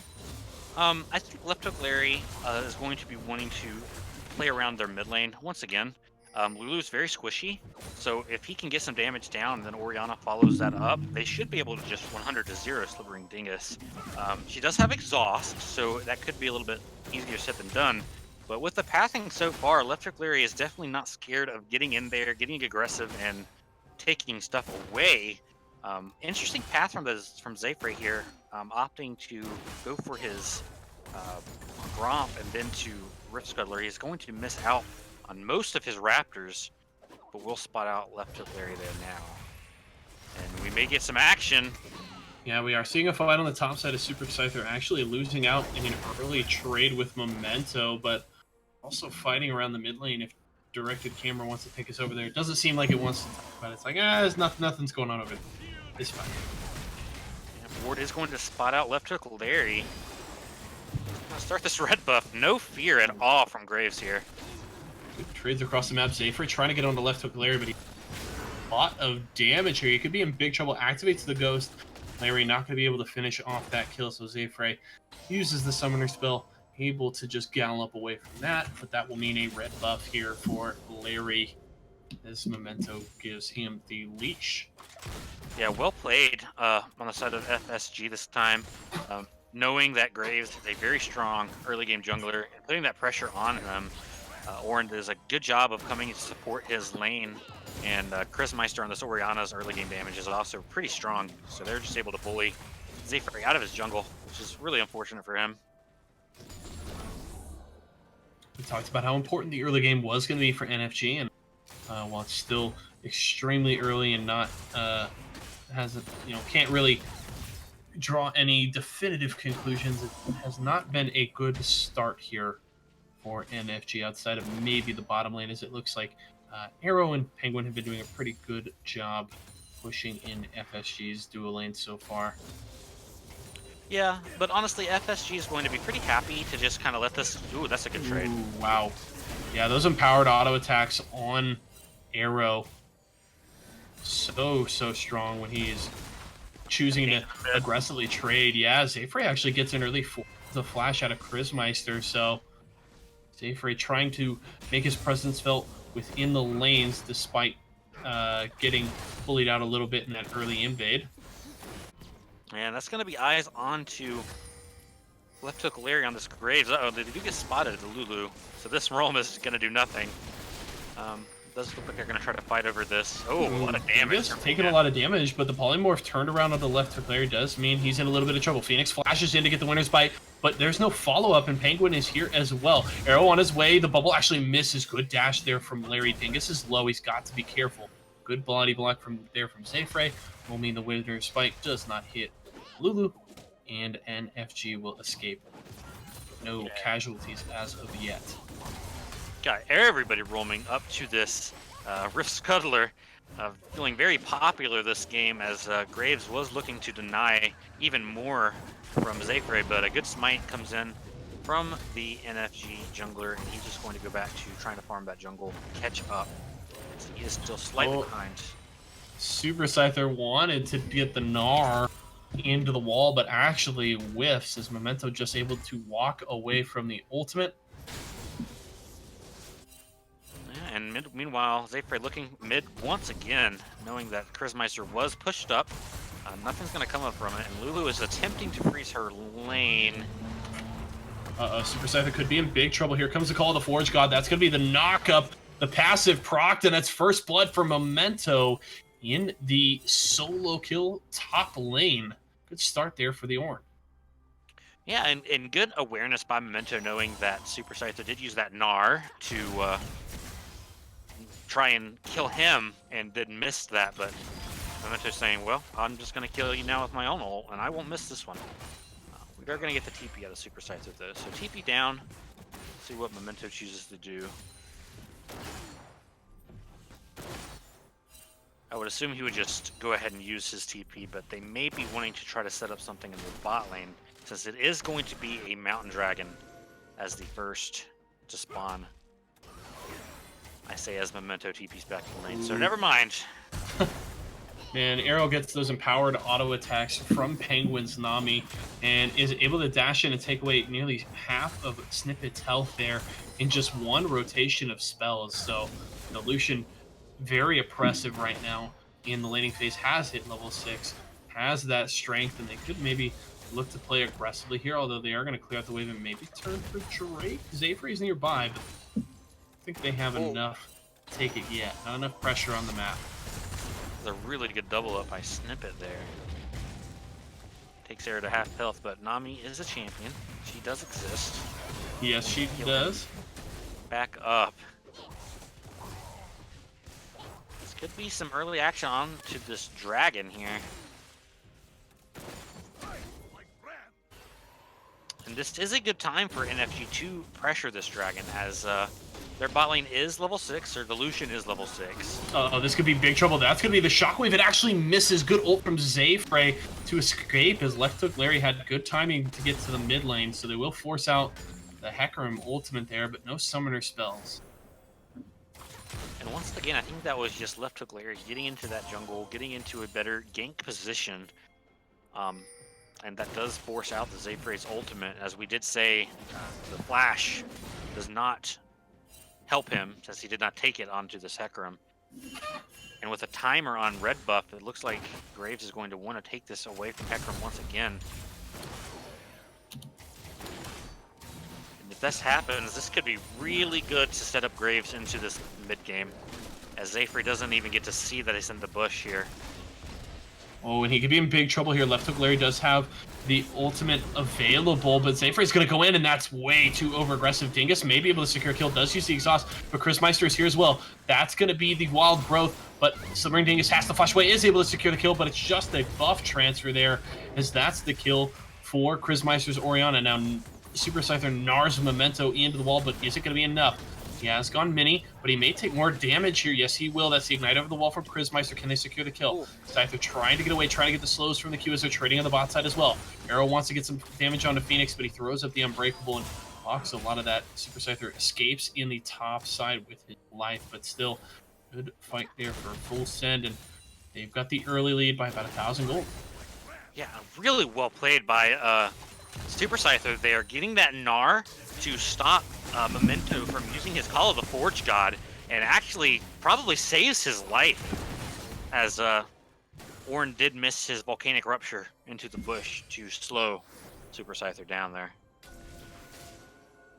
And you know, that all started with that red buff invade, and Slithering Dingus did manage to get the kill on the Left Hook Larry, but Zayfrey is going to start really feeling the loss of his buffs here, as he's not getting any kills, he's not really getting any assists, and Left Hook Larry is just really taking away this early game here.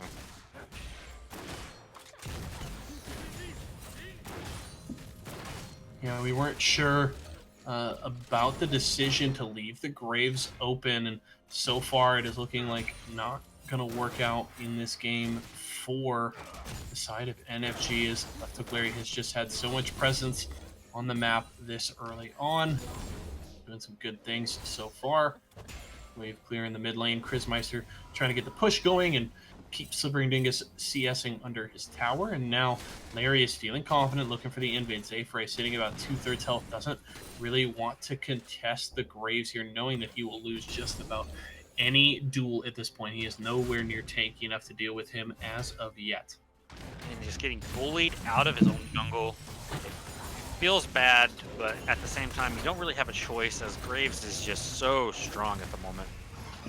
Scyther just using an almost down as he ults the Ornn into the wall, but no further follow-up. And with Left Hook Larry spending so much time around the bot side, Arrow and Penguin have been able to get a lot of work done on the bot side. That is going to be the ultimate from Snippet there, but the wave in return from Penguin is going to try and slow them down. Arrow has to flash away. It may not be enough, but there's the heal coming out from Penguin. The bubble will miss, but there's the ultimate from the Lucian. Discourage any further aggression, and does mean that NFG's bot lane escapes. Yeah, and actually well played from both bot lane there. Snippet actually flashing the Nami wave to try and get the kill onto Arrow. Unfortunately, wasn't able to. But this is going to be this TP coming in handy for Arrow. Is going to have. You want to go aggressive onto Penguin there, but it's not enough. Arrow's going to go for the... He's probably going to get stunned here, but he finishes the kill first, but it is back as Snippet is able to grab one, and Penguin could be in trouble. Oh, man. Has Flash. That's going to be the heal. Penguin will just escape there from the clutches of the misfortune.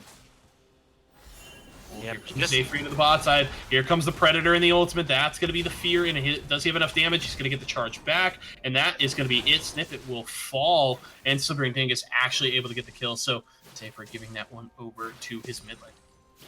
Yeah, I actually wonder if you would rather just have that on Zayfree at this point, but as it is, he does get in there for the kill, does take down Snippet.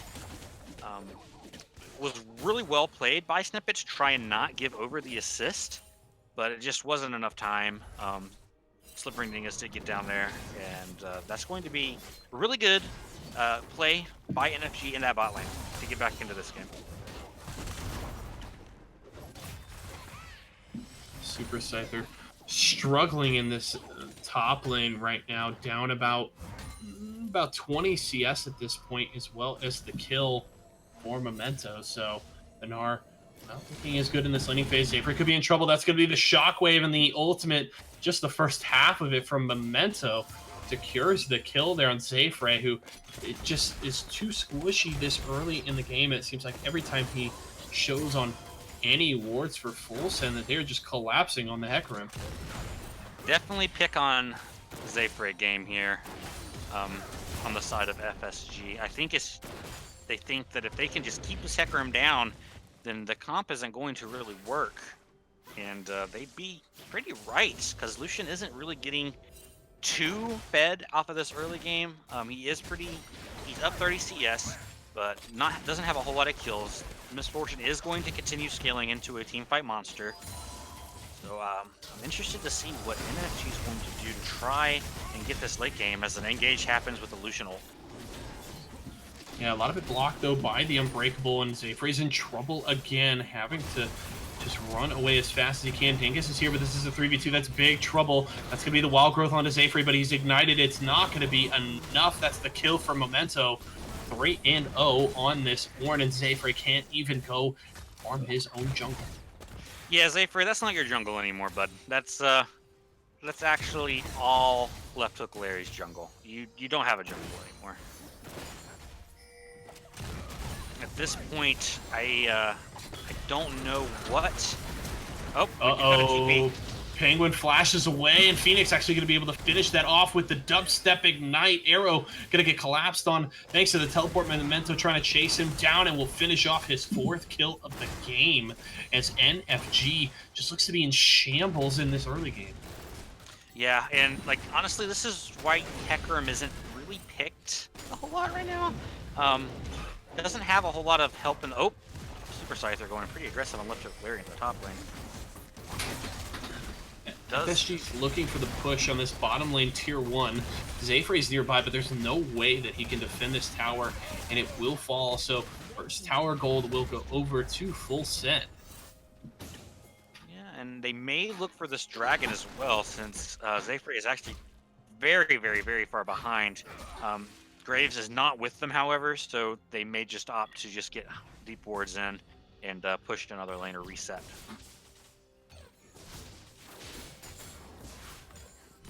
Maybe a gank in the mid lane. Braum is hovering, and so is Ornn. Winter's Bite misses, and I don't think anything else is going to come out of it. Uh-oh. Here comes the ultimate, the call of the Forge God, and trivial there for Chris Meister to finish off that kill, taking down Dingus.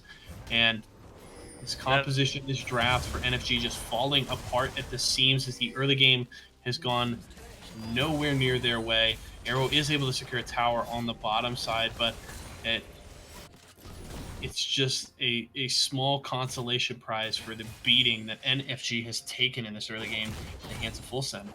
Yeah, I think I cast a curse at Dingus there a little bit, as I did say that play was dead in its tracks, and then Memento made me a liar, getting a really good call of the Forge God into the kill. So unfortunate.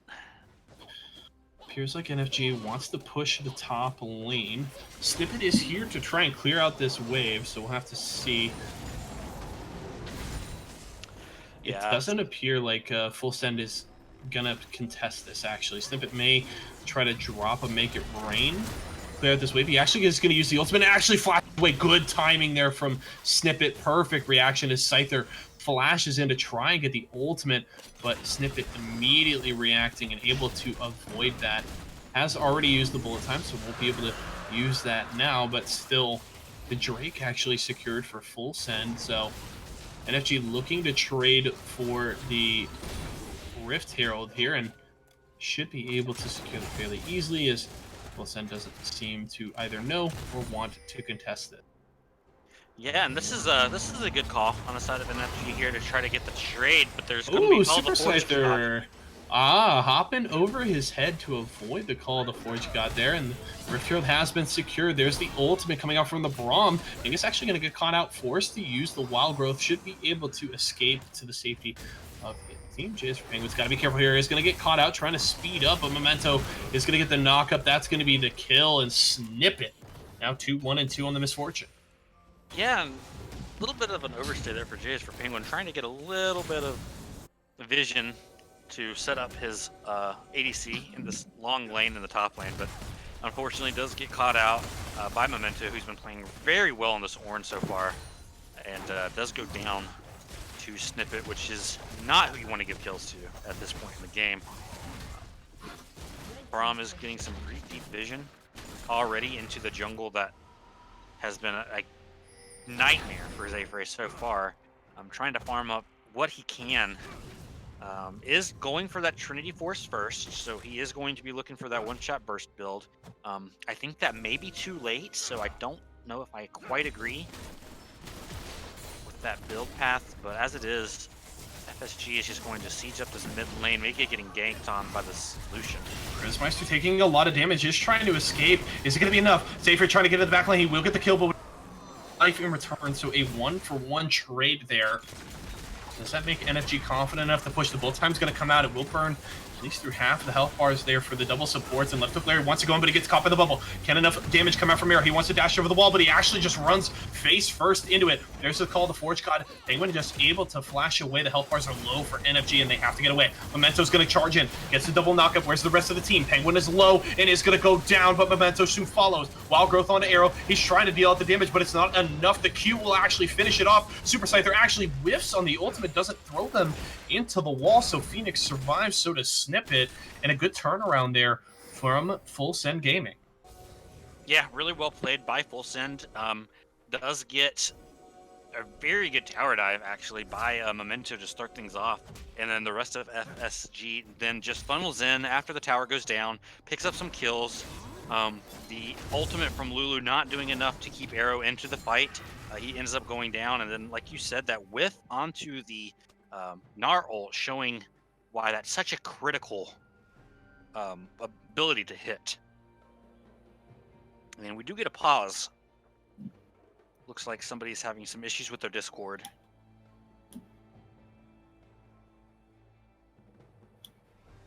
So what do you think here? What do you think about this early game? I mean, like I said earlier, I don't know how NFG is going to get back into this now that their comp has kind of fallen down.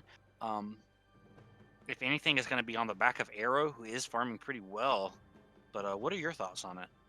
I mean, you're going to have to essentially ensure that Grismeister and Snippet don't get good ultimates off in team fights. If you can do that, you do have a path into this game. And as you mentioned, Arrow is starting to kind of hit some of those power spikes here on the Lucian, is looking for the second item, Black Cleaver, after his Blade of the Ruin King, so he can be pretty strong. And if he gets enough time alone with one of these squishies, should be able to take them out fairly quickly. So it definitely is on his back to get them into this game, but it's difficult.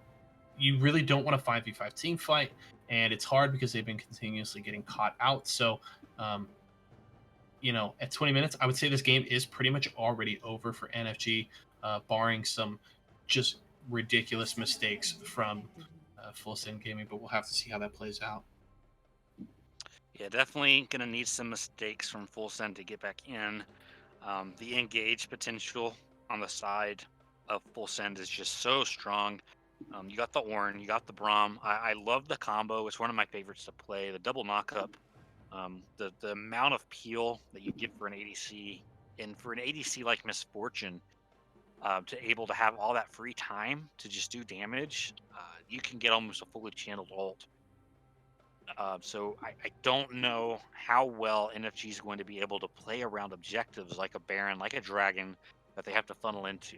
So with good vision control, I don't see Full Send dropping this game, but we will have to see how that works out. As Gnar is a pretty good split pusher. He can do quite well in a side lane if he's left on to his own devices. The only issue is that Memento is very strong, having picked up 5 kills now, so it's very hard to put him against an Ornn without the Frozen Mallet. So I don't know.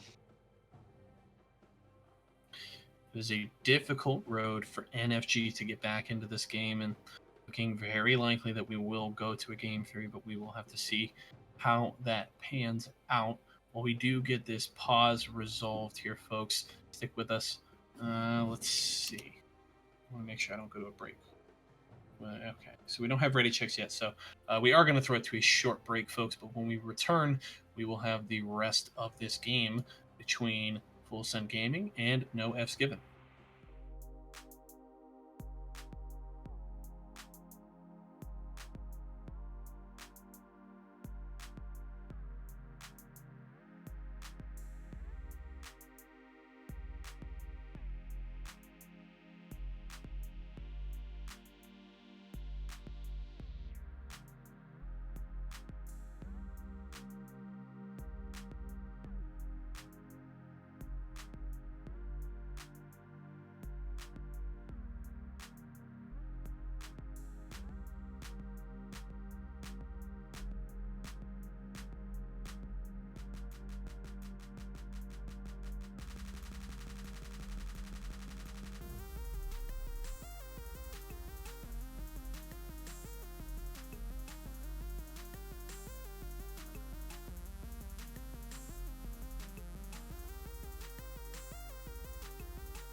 All right, ladies and gentlemen, we are back. Seems like the pause has been resolved, and we are back into the game.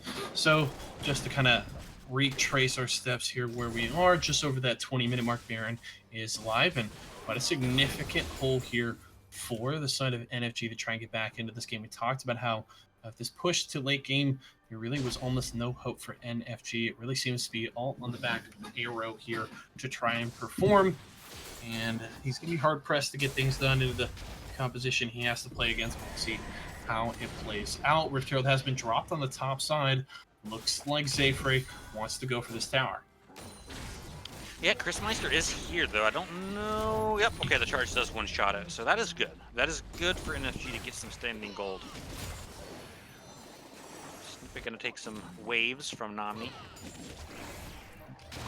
Doesn't quite like that. And once again, I just don't know how Super Scyther's going to do in this lane against Memento in the split push here. But, oh, wait, hang on. We might be looking for a fight here in this mid lane. Yeah, Memento's moving to the mid lane, has used the Call of the Forge, got to trying to catch out Arrow. He's going to get the knock-up, but a good wave will force the rest of the team away. Memento's not going to get a knock-up, and Arrow's going to be easily able to get away here Phoenix, hello? I don't know what that Glacial Fissure was, but it didn't do any real work. There's the ultimate coming out from Arrow. It is eaten by the Unbreakable, but it still does a good bit of damage, but the Shockwave catches two at the bullet time, and there's two people dead. Arrow and Dingus drop. Zayfrey soon to follow. Super Scyther comes after. That's the triple kill for the Misfortune, and a huge fight there for Full Send Gaming. Yeah, and you saw it. FSG really wanted that fight. Like, they were hard pushing for that fight to happen. They missed so many ultimates, but the two that mattered were Christmeister and Snippet, as they just shredded every single member from NFG there, and does take the 4-for-1 at the back end of that. That's just really, really well done on the side of FSG. I think that No F's Given should have just backed off the second that they missed all of their engage, but I guess they just really wanted to fight as well. Oh, as we get another pause, looks like Left Hook Larry's having some connection issues.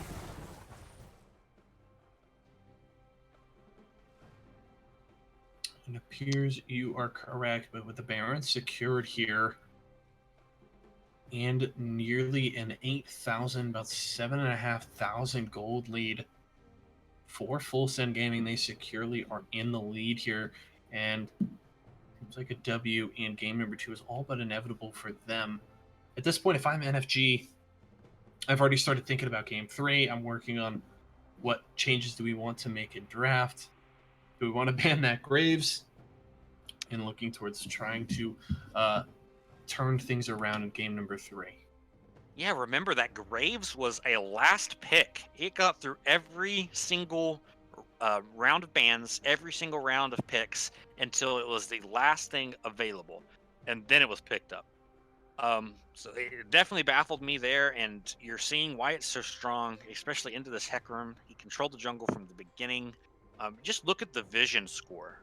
Like, FSG has just controlled this map and put it into a stranglehold, and daring No F's Given to do anything to stop them.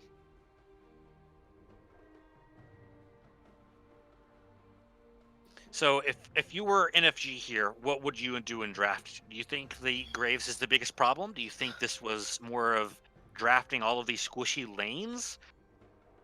I feel like putting all of your eggs in the Arrow basket and then picking the Lucian is a big problem.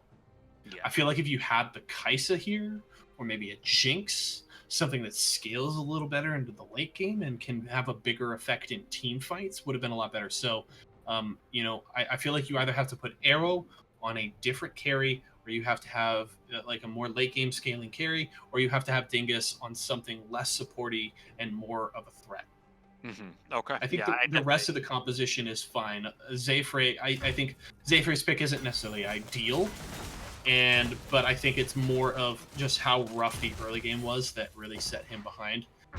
And definitely, I think you have to ban the Graves. I think it was such a misplay there to ban the Kha'Zix over the Graves here. I think it was definitely something that they should have taken out. Yeah, I have to agree here, but as this pause does happen, we see just the start of the 1-4, I believe, that FSG is going to begin. You already see momentum in this top lane. You see the rest of the Full Send Gaming squad heading down to that bot area. NFG looking like they want to try to take mid lane, but they need to be preparing for this defense on their base. I don't know why they're up this far. This could be really bad for them.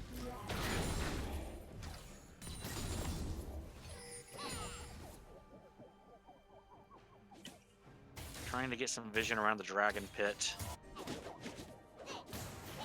I don't know how much they're really going to be able to get, because they're just so strong. Oh man, Memento wants to take out Arrow, and can he get the solo? Arrow doesn't seem confident that he can win this fight. Will dash away, uses the ultimate. Zayfrey's here for the help, but Arrow is so low, and he doesn't have the sustain. Minions. Oh, the Baron up minions are doing so much damage here. Zayfrey trying to zone as best he can, but he's squishy. He hasn't even finished a tank on him yet, just sitting on the Trinity Force. Oh man, this is big trouble.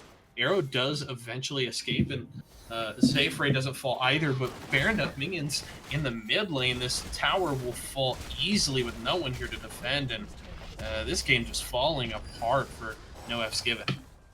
Yeah, Memento brings 3 to the top lane to deal with him alone and almost gets a solo kill, and that is what pressure is all about. That is what you love to see as a top laner, and that allows his team to take 2 towers basically uncontested.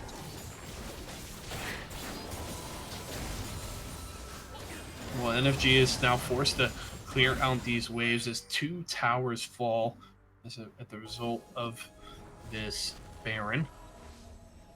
Baron power play already paying dividends here, and Warren does have his TP, so they can play around that if no F's given does engage. But it does look like they're just going to try to secure what buffs they can, get some wards in their jungle, and try to absorb the storm that is coming towards them. Super Scyther taking some damage as the siege begins. Yeah, Memento does want to activate the ultimate just to zone the team away, and actually Penguin able to use the wave to zone him off, but the fully channeled ultimate from Lucian does nearly no damage to that big old horn. Left hook Larry forced to flash away. Zayfrey actually able to ult into the backline, and he's actually able to escape thanks to Ghost, so secures the kill and gets out of there. Here comes Scyther into the backline. He is able to Chris Meister into the wall. Can they secure the kill? Arrow trying to get to the backline, but he's too squishy. He's most likely going to go down as he tries to cut away. Phoenix and Memento trying to chase him down. The Winter's Bite lands. Can they get the auto attack to get the stun? Not yet, but the Bell's Breath will slow him down. Is he going to get knocked up? That will be the kill from Memento, taking down Arrow and Zayfrey and Scyther, all that are left to defend the base, but they did get enough kills to discourage any further pushing here from FSG. What a crazy fight. Like, Left Hook Larry kind of got left by his entire team as he was trying to fight 3 of them as the rest of Olsen Gaming chased off Zayfrey on that Hecarim, who just popped Ghost and was like, bye. So a little bit of a misplay on Olsen's part is that I think they could have cleanly aced them if they had just stayed together. But as it is, no F's given, doing a really good job of separating the enemy team, and does survive to live for another day.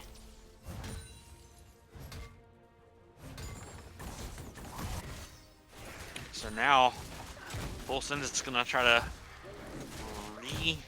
recharge after that and get some more items, get some buffs, look for another siege. Baron is gone now, so they're going to have to rely on their own damage, their own wave management. We'll see if they can crack another tower or if they just go for this open inhibitor here. I think the safe option is to go for the open inhib, but they may want to try to fight again, as they have definitely been trying to do most of this game.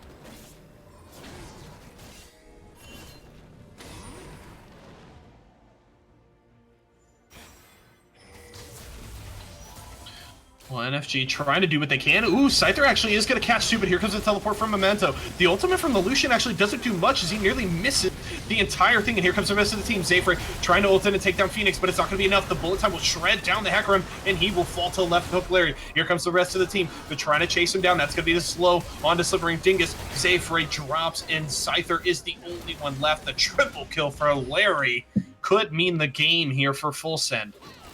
Yeah, and that fight started off looking so good for the side of NFG. Scyther getting a very good Gnar into the wall, almost kills Snippet within seconds, and then a really good Lulu ult comes in right afterwards to get the double knockup, but it just wasn't enough damage in the amount of time that they had. And right after that, the full reinforcement squad came in from Full Send, and they full sended right down NFG's throats.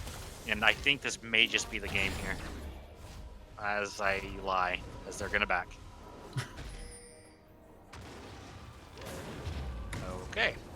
So, no. Not over yet. Not quite over. They're gonna back again, get another reset up. They may look for this Baron now. That's coming up in 30 seconds. More vision gets cleared on the side of NFG here.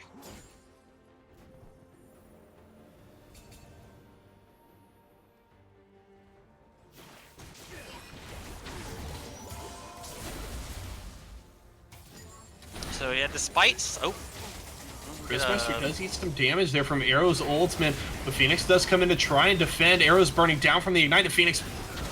Christmaster trying to get away. The shield will actually save his life as Zayfrey has to ult away. There's the bullet time. Penguin is able to escape from majority of the damage, but Scyther is inting? I don't know what that was. It seemed like he was trying to chase down Chris, but he wasn't going to get anything done there getting that kill, and ends up just going down as he runs straight into the turret. Zayfrey gets hit, knocked up by the call of the Forge God. There's the ultimate from left hook. Larry from downtown secures the kill, and this should be it. Full Send Gaming looking to break through the mid lane. The inhibitor tower will fall. The inhibitor soon to follow, and looks like they may even have enough minions to push for the game. Dingus and JS for Penguin are the only ones left to defend, although Arrow is up in a few seconds. They have to face the entire team of Full Send. Memento charges in. They're looking for the Nexus Towers. Phoenix trying to zone and soak up as much damage as he can. Scyther is up in 5 seconds. Zayfrey in 10. Bubble lands on the minions, but no champions. They're still looking to push. One Nexus Tower is dead. They're looking for the second. Arrow trying to clear out the waves as best he can, but it's slow on the Lucian. Penguin here to defend. Bubble misses Snippet. And it looks like FSG will take the safe play. They'll back out, seeing that all of NFG is alive. Yeah, and I think that's the safe call. They want to get this Baron. They want to play this clean. Definitely don't want to throw again, like that one team fight in the bot lane. They just want to make sure this goes to a game 3. They definitely don't want to get out of control, as NFG seems to thrive on that. You get the Predator. Wait, Memento's in the back. He is in the backline. Damage. They're all going to file in here. Can he get the call of the Forge God? He will. Spray, as well as Dingus and Penguin. Arrow's trying to back away. He does have the safety of the base gate. Scyther taking so much damage, man. That Graves is so powerful. Arrow with the ultimate over the wall takes left to Larry to about 2/3 of his health, but not much more. Phoenix eating a lot of damage over the wall. Larry, there's the bullet time right into Slivering Dingus, and he will fall. Memento trying to chase down the bottom lane. Penguin will try to get away. Arrow trying to deal out as much damage as he can, but it's not going to be enough. There's the Glacial Fissure. It will take down the Nami thanks to the damage from left hook. Larry Zayfrey soon follows the kill to Chris Meister, and Arrow trying to retreat. Scyther trying to defend as best he can, but it won't be enough. Full Send Gaming come out and in 32 minutes force us to a third game. Yep. What a good game by Full Send Gaming. They got a stranglehold on the map and they never let go until they choked the life out of no Fs given, and this is setting up for a very good game 3. Yeah, definitely hoping that both of these teams bring their best drafts out here in game number 3, because I think you made a good point. Full Send Gaming really did win this in draft. The win conditions were fairly narrow for the side of NFG and just depended so heavily on them having to smash the early game. And as soon as they gave up a few kills, that was very, very unlikely. And while they put up a valiant effort trying to stall and get back into this game, pushing it late really wasn't gonna do them any favors, and they drop game number 2. Yeah, and it was kind of a little bit of Full Send giving back their own medicine to no F's given, saying, okay, you want to draft a team fighting comp? We'll draft a team fighting comp, and showing that they are just as competent on that as they are on the comp that they ran the first game. So, like you said, I am really looking forward to this next draft. Going to definitely be interesting, but before we head into that, we are going to drop to a short break. But when we return, make sure you stick around, folks. Game number 3 between Full Send Gaming and No F's Given. We will be right back.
All right, ladies and gentlemen, welcome back to NFG versus Full Send Gaming as we head into draft for game number 3. NFG took game number 1 in impressive fashion, and Full Send came back with a response in game number 2, crushing that game in 32 minutes, forcing us to game number 3. And as we hit the ban phase, Nocturne taken off the board, followed by the Varus banned away from Full Send Gaming, and Univia banned by NFG, followed by the Sejuani. Is it going to be the Graves here? I don't know. We will find out soon enough as I welcome back Daydreamers, my co-caster for tonight. Welcome back to the desk. And we talked a little bit earlier about what we wanted to see adjusted in this draft for NFG. Have you seen that so far? Well, they let the Graves through. So I am not sure, but they did pick Orianna. So that is good. I do know that Slippering Thing is very comfortable on that champion. But then again, there we go. There's my favorite combo in the entire game, Braum Ornn. And they pick it up once again on the side of FSG. So this may just be looking for a three-peat from Full Send because I don't believe Zayfrey plays Graves. So they could easily pick that up here as the third pick. Morgana is going to be locked in by NFG, so switching things up a little bit in the bot lane. Not feeling as good about the Nami that they had last time around, so they'll take the Morgana, and should be pretty good. The Black Shield will provide some protection for a carry against the Braum and Ornn and all that CC. And it's going to be the Twitch. Yeah, that carry that Morgana will be shielding is going to be the Twitch. Does a lot of late game damage, but there's that Graves. That sneaky Graves does so much damage. Ban the Olaf. They're going to be picking on Zayfrey, I feel, again this game.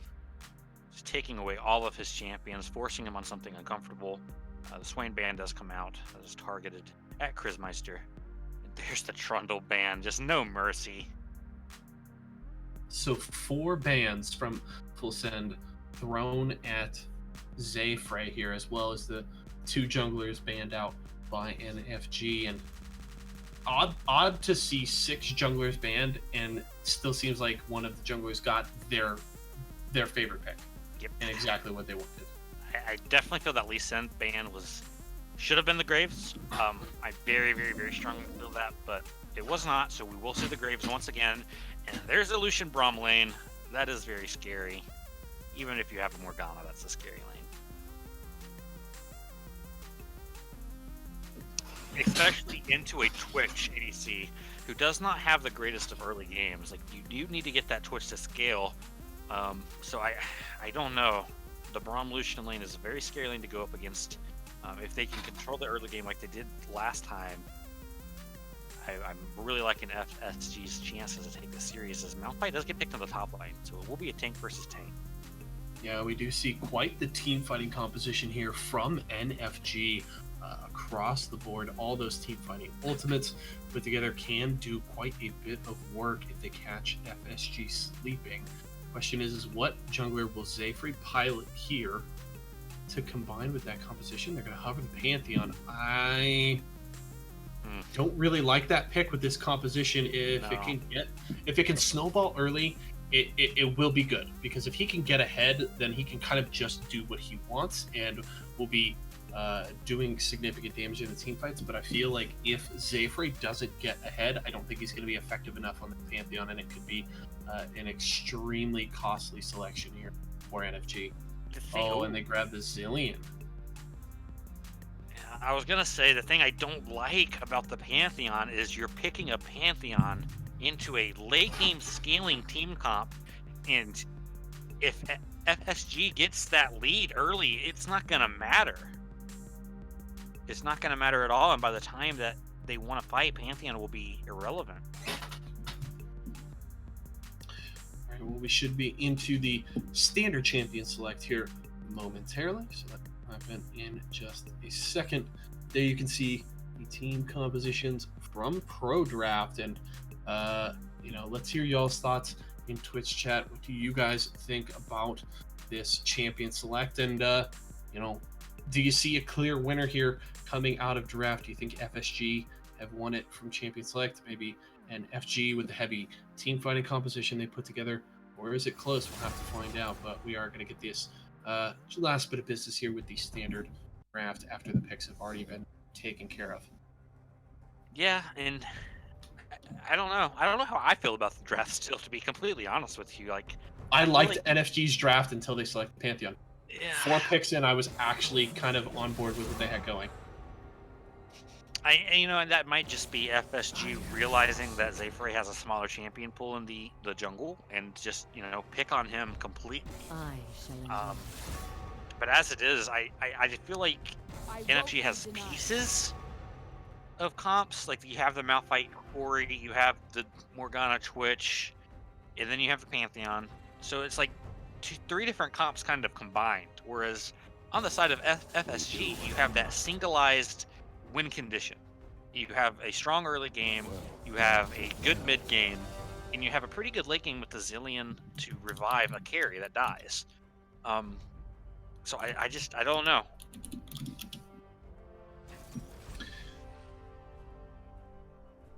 I mean, just to take a peek at Zayfrey's OP.GG here. He's got a few games on Gragas. I think that would have been a fine pick in this composition. J4 may have worked a little better with some engage and something, his Cataclysm to set up the Wombo combo team fight. Even the Xin Zhao, something that could, duel fairly well and, has some early game power and can get into the lanes very well for ganks. I would have liked, and the fact that, I'm looking, he's got 1 game on Pantheon this season. Yeah, I don't know. I don't know where that Pantheon pick came from. It's definitely not something I would have expected from him since seeing him lately in this league. But maybe he knows something I don't know. Maybe he's actually a god at Pantheon. So we'll see. He's going to have a lot on his shoulders. He needs to get this game going to a good start for the early game. Because if he does not, this could be really, really scary for NFG, especially in a Game 3 situation. So a lot of pressure on him this game, and we'll see how he deals with that. Yeah, it's really going to be on Zayfrey to not let left hook Larry get out of control on this Graves, because if he does, that really could spell the demise of NFG in the series. And you already mentioned Chris Meister with the Zillion here. Still does good damage. You've got the double bomb, which can get the stun and do a whole lot of damage, especially if you get an early lead. But the real strength of that Zillion is going to be allowing the Lucian and Graves to go extremely aggressive, play essentially like frontline DPS, and then he's just going to ult them and they don't die when you think they will. So definitely get their work cut out from here. NFG after this draft looking to get a W here over Full Send Gaming and grab their 3rd win of the season. For sure. And looking at the lanes, just trying to get a general picture of what I think is going to happen. I do think the Ornn is a pretty good pick into the Malphite. Or actually, I think the Ornn was picked first, but I do think Ornn does well against Malphite here. He can basically nullify the Malphite poke with W. I don't think they'll be killing each other unless one misplays. But just look for that Clown Fiesta wet noodle fight in the top lane. Pantheon into Graves. It really is going to depend on how the junglers play, how they pass, and how lanes respond. Sorry we about do that, have Mark. the. No, it's fine. Not a problem. When my roommate comes in to mess with me. Gotta love roommates sometimes. I love it. Yeah. Don't give me that look, Ben. Get out of here. You love to hate them. Oh, man. One thing I do want to mention is Orianna does not have cleanse. So if Zillion does happen to proc the double bomb and a Graves gank, I do think she's just going to die instantaneously.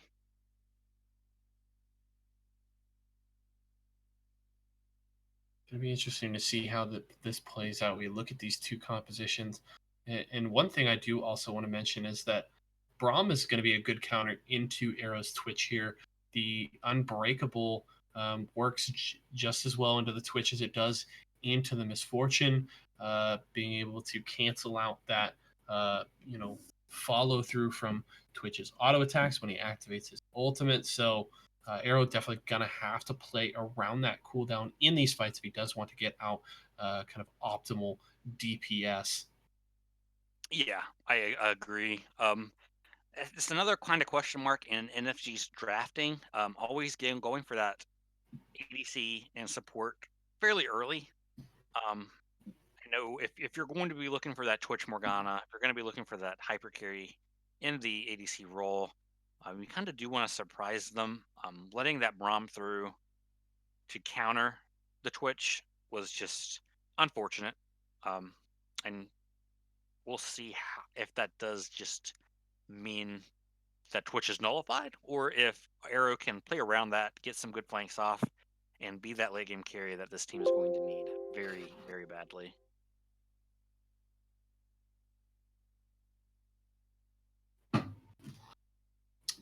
Well, as we wait for this spectate delay to finish, just to remind you guys of a couple of things. One, for the stakes of this match, FSG sitting at a record of 3-2 tied for second place, looking to separate themselves from the pack, and NFG at 2-2, looking to get their first win a week, or their first win in week 3 in their first match. Sorry, it has been a long day, and push themselves up into a tie for second place. So a lot at stake for these teams as everybody is trying their damnedest to chase down White Lotus sitting at the top of the board here. And a final reminder as well, make sure if you guys do want to support us here, we certainly appreciate everyone out to watch us. If you want to know when we are going live, make sure follow and subscribe. Those buttons are at the top of your screen. Also consider donating. There's a big donate button down in the description of the channel. And if you want to check out our website, it is linked down there as well. Another big button for that. So make sure to check that out, folks. Before we head into the game, we're going to head to one final word from our sponsors. My name is Tim Borseth, and I own and operate Games XP in Decorah, Iowa. Games XP is a geek paradise. We carry everything from Pong and Atari all the way to Xbox One and PS4, and all the games that would go with those consoles as well. We also carry a ton of movies. We have handheld games. We have Magic the Gathering, Yu-Gi-Oh!, Pokemon. We have D&D and Pathfinder. We carry Warhammer 40K. We have a vintage Star Wars selection. This place is great. My wife and I have had 6 kids, and they are so much fun to work with here at the store. They run the store as much as I do. And we now repair cell phones, game consoles, computers, and small electronics. Our store is instant fun. Not only is there cool music and cool stuff to look at, but we have a game room that is so much fun. It's free to play, and you just plug in your game system and enjoy life. The Game XP motto is bringing joy to people's lives through our products, people, and a place to play. So you have got to come to Decorah, Iowa, and check out Games XP and experience this geek gaming paradise.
All right, ladies and gentlemen, for the final time tonight, welcome back as we kick off game number 3 of this series between No F's Given and Full Send Gaming. Both teams coming out onto the map. Champion select is over with. Now it's just up to these players to play it out. We will see who will take this series, start their push towards the top of the standings. Yeah, and we're seeing a pretty traditional spread out. There is nobody in the top tribush for FSG, so not sure what that is about. But Oriana is going to spot left hook Larry, and this might be pretty good information to know that Graves is starting red buff here.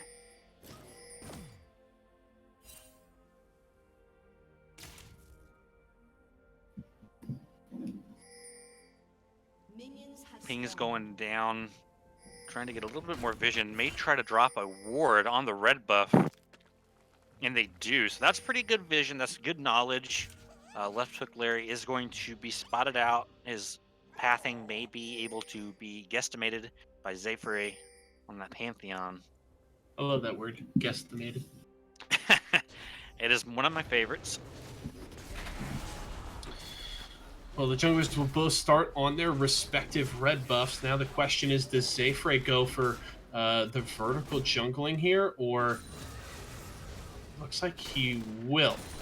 The question is does Left Hook Larry predict this? He's going to go to his Raptor camp, and Zephyr is actually taking a long time. Oh, and here's the good thing. Zephyr will actually be spotted out a great ward there. He's going to go to the mid lane. Oh, that's the flash, but it's too late as Chris Meister does get stunned, but is still able to escape. So Zephyr actually able to force an early flash here, and instead of going for the vertical jungling, will get that gank off and go to his blue side and grab a Scuttle Crab. Yeah, as a it was a good ward. Zephyr should have been spotted, but the Chris Meister maybe just not watching his map, focusing on that CS. And that does cost him his flash, so we may be able to look for a repeat gank onto the mid lane here. And Left Hook Larry is going to be spotted again, so good tracking so far, good wards in the early game from NFG, already doing better than their last game, and Pantheon may look for a gank in the top lane as he does ping on his way. Yeah, Zephray's going to try and get after Memento here. Does he flash away? Again, Zephyr with the stun forces out the flash from Memento. So, gotta say, Zephyr has, in the early going, impressed on the Pantheon as a good double bomb there from Chris Meister. Does get a stun, and gank from Left Hook Larry forces a flash out of Slivering. Dingus, our Arrow, and Penguin getting the push going in the bot side are going to force Snippet and Phoenix to farm under their tower. Ouch. Arrow actually takes a tower shot there. That feels really bad. He took 2 just from poison, and that's going to make him back. So that early game CS lead that he was trying to assemble with getting pushed in the tower is going to be basically negated. And that's a feels bad moment on that one. Or as my ADC likes to say, GG go next.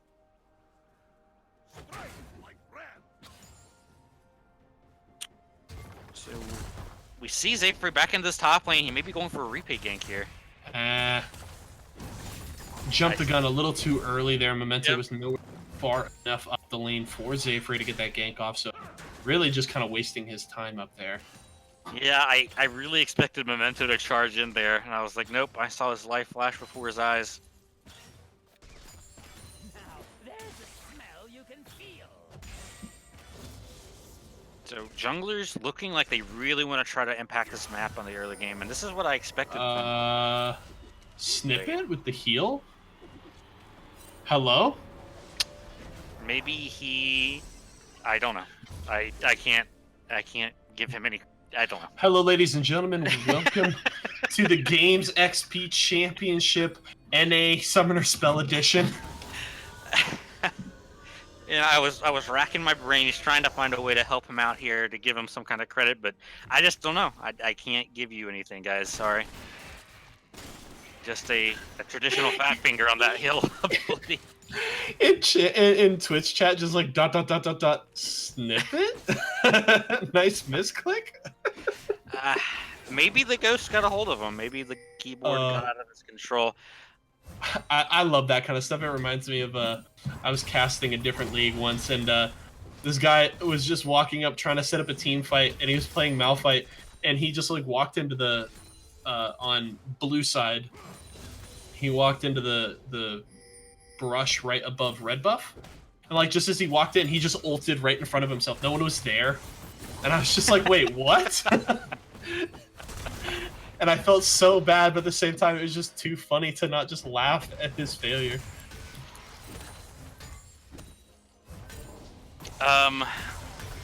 So this early game, I think left hook Larry is actually getting exactly what he wants. He's a level up. Wait, hang on, we got some action in the bot lane. Never mind. Okay, yes. Just kidding, it's a problem. Just kidding, it's a problem. Yeah, this early game is actually going quite how left hook Larry wants it to go. Getting quite a lot of pressure into the enemy jungle. Pantheon is gonna take a lot of damage from left hook Larry. Stun doesn't come out. Speed up from Zillion. Yeah, Zayfrey forced to flash away, otherwise could have been in big trouble there. Dingus looked like he wanted to help out Zayfrey. He's in big trouble. He's gonna walk in and get the stun, but he's probably gonna get double bombed here. There's the ult coming out from Memento. It will finish off and grab first blood. Oh man, this is big trouble. Scyther forced to ult over the wall as he did get caught out. Arrow's taking a lot of damage, but Snippet actually still forced to flash away the poison, doing enough damage there for Arrow and Penguin to actually kind of win that trade. If Penguin lands a binding here, that would be big trouble. Does he want to go in aggressive? He has flash available. Oh, he's looking for it. But FSG's bot lane backs away. Yeah, I think Brahm's a little bit healthy now. I don't know if that would actually work, but that was actually really well played by Snippet. I do think he would have died had he stayed in, for that contaminate. As it is, just more poke from the Morgana.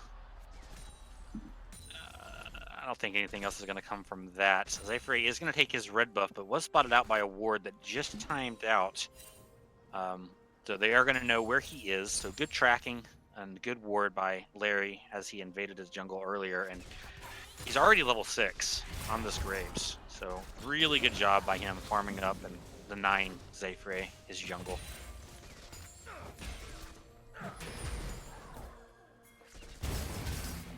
Oh, this could be interesting on the top side. Scyther and Memento trading back and forth, and the junglers are here. The roam from Chrismeister. He is going to get the double bomb, and that will spell curtains there for Zayfrey as Chrismeister able to grab that kill. Yeah, and he tried. Oh. Really unfortunate for him. He tried to get that smite off onto that Rift Scuttler to save his life, but the double bomb just allowed left hook Larry to do all the damages. And looks like he's going to take another blue buff, another buff away. And it's looking like a repeat of last game as FSG is just picking on Zayfrey a lot. You got two great early ganks there to force flashes in both solo lanes. And ever since has really not been able to do much, has gotten caught out, playing too far forward, a little too over-aggressive, and has been punished at every turn afterwards. So now left hook Larry has a significant CS lead there, a couple of assists, and taking a peek at the gold, he's got about an 800 gold lead over Zayfrey right now, which may not seem significant at this point, but it means left hook Larry is just so much better off in this early game. For sure, and like it's just gonna get worse from here. I'm gonna be looking for a Flame Horizon out of the jungle here pretty soon if Larry continues his dominance. Zayfrey really needs to get level 6 and needs to start forcing some stuff around this map, get some summoner spells, get this bot lane going, because Arrow is still having a CS lead against a Braum Lucian lane. So very good job on the NFG bot lane. Let's just hope that it's not too little too late at this point. About a 1500 gold lead right now for Full Send here as we near the 10-minute mark of this game, and Super Scyther has to go dash away. Snippet is trying to get in. We're gonna have a 3 fight on the bot side. It's gonna be Snippet falling. Glacial Fissure from Phoenix will force them back, but that's the flash in as they're trying to get on to the carries here. Ultimate from left hook layer will not finish it off as Arrow is low, and Phoenix will actually fall. Now Arrow trying to get onto the team. He gets hit by the bomb. This could be big trouble. Ooh, with a good black shield there from Penguin to keep him alive. Flashes over the wall. The Dark Binding will miss, and looks like Chris will be able to escape. But good turnaround there from NFG. A 2-for-0 trade, and it will turn into a Cloud Drake. Yeah, and that was actually essential that those kills went onto Arrow, and he is now sitting at 2-0.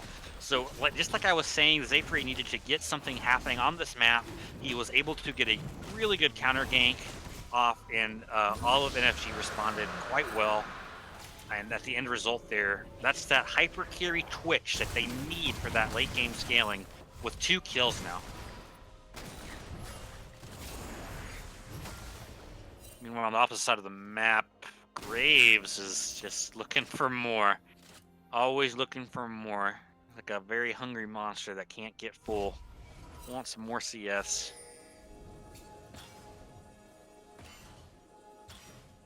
Does look like they are going to back off there now, so not quite more.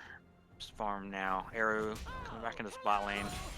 Probably feeling pretty strong now. His cull is actually almost complete. Got 40 more minions for that, and then he will be done.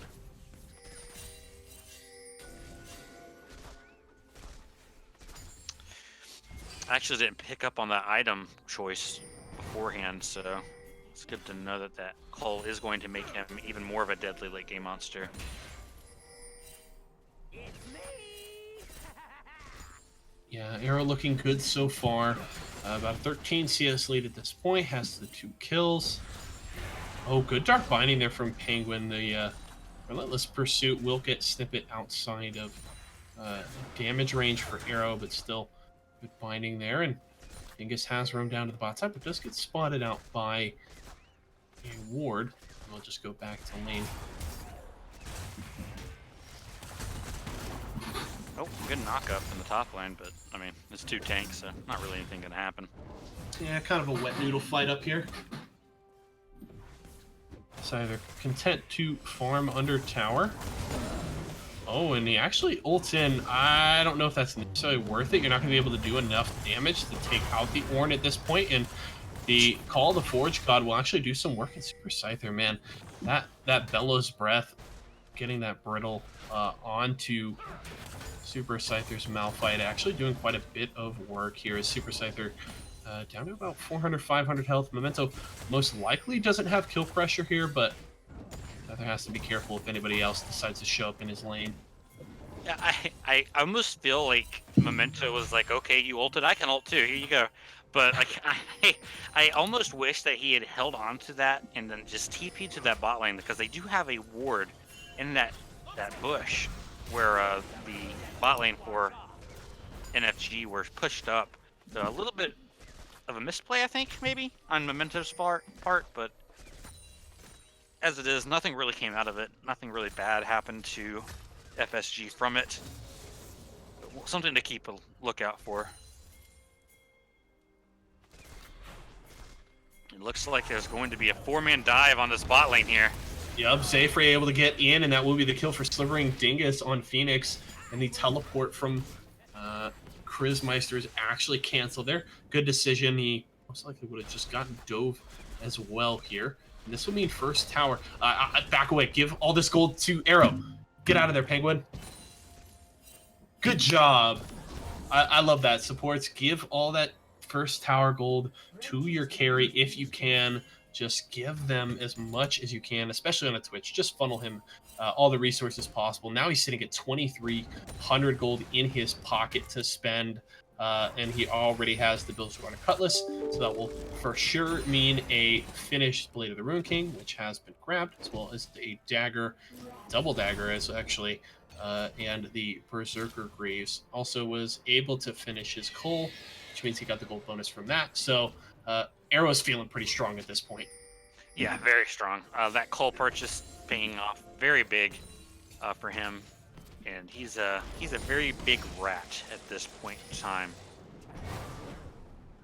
Yeah, so really well done by NFG getting that 4-man dive. And another thing I wanted to highlight a little bit was Arrow actually letting the tower take off a little bit more minions.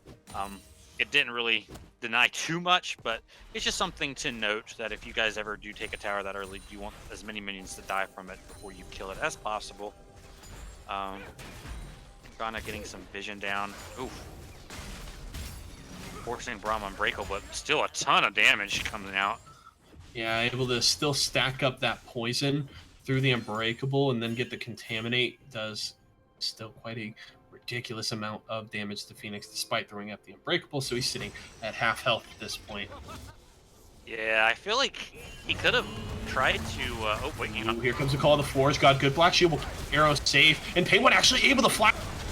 Does follow, but it isn't going to kill him. Now Arrow trying to get away. Is it going to be enough? No, he's going to down by a great ultimate from left hook Larry, and the play in the mid lane from Full Send will secure a kill, and most likely a tower's Rift Herald is dropped. They could actually push for 2. Here comes the ultimate, the Grand Skyfall from Zayfei as Penguin falls, and he's going in all alone, but Dingus is he's going to look for the Shockwave, but Zayfei's already dead, and Oriana is running for her life. Good Shockwave. The ultimate from Chrismeister, though, will save left hook Larry. He can back away knowing that if he drops to fatal damage, he will return soon after. Now Scyther trying to defend this tower, but the Rift Herald charge will take him down below half health, and it should be secured here. He's got to be in...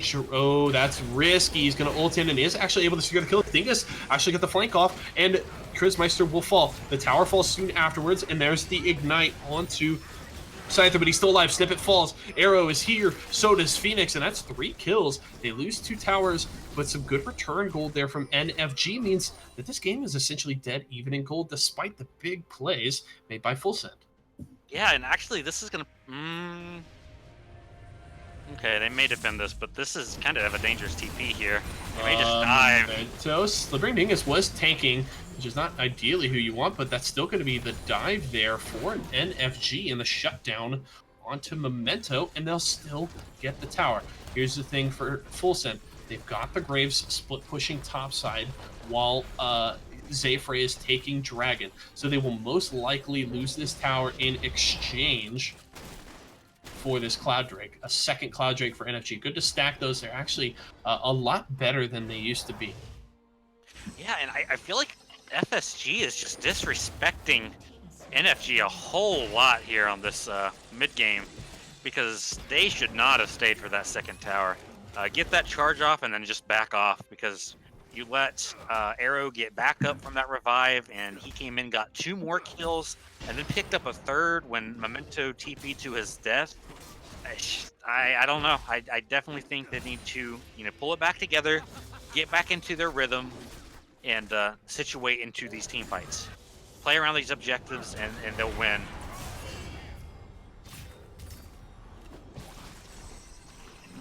Arrow may want to go in here. He's just going to back off. But just to begin that whole play that started off with the first tower going down, it really was a really good job by Memento to get that Call of the Forge God onto the Morgana, who Black shielded Twitch as a reflex. So if he can keep that accuracy on those, we could be in for a really good late game. Well, no neutral objectives to play around at this point, as Baron has yet to spawn, but should be up in just over a minute here. Left hook Larry wants to go for his Slithering Dingus, but actually good damage from the Oriana. Larry at about half health. He's going to probably think twice next time he wants to challenge Dingus's Oriana here. Both teams starting to move towards the top side. Seems like they want to secure early vision around the Baron. But Snippet is down to the bot side, and contrary to Arrow's Lucian last game, doesn't have the teleport this time around, so he cannot join his team as quickly. Oriana needs to be careful. No vision around the other members of FSG, and I was almost ready for another pick onto that Oriana. Oh, Memento's gonna get rooted up, but he's a very big boy. Oh, but here comes the rest of the team. Arrow is firing away. Good black shield, but it's actually too late. Memento, can he secure the kill? Penguin trying to back off. That's the ult from the Zillion. Means that Memento's not going to go down. But here comes the Grand Skyfall, and that is going to secure it. Memento falls. Now they're going to collapse out of the support. Phoenix able to trade for Penguin, but that's still a 2-for-1 in favor of NFG, and now they're looking for the top tower. Now, on the bottom side, Snippet is trading in the push, so they will trade 1-for-1 in towers here, just a little bit slower. But does NFG want to continue pushing? It doesn't appear so, as Chrismeister and Left Hook Larry are here to defend. Yeah, and no vision, and the top lane lets Memento think that he's safe, but quickly Arrow shows him the error of his ways. If they get the stop on the back, they do, but I think Ori's still safe. So some weird tower trades going on here. Like I think I don't know why Lucian stayed in that lane for so long. I don't know why Memento was pushed up so far. There's a lot of question marks for me at the moment, but with all this chaos that's happening, we do get a gold lead onto NFG's side here. So this is good for them. With this Twitch scaling up into this late game, all the gold is actually onto their carries. This is shaping up to be a very good late game for the side of NFG. And if I was FSG here, I would be very, very scared and hesitant to continue playing like they have been.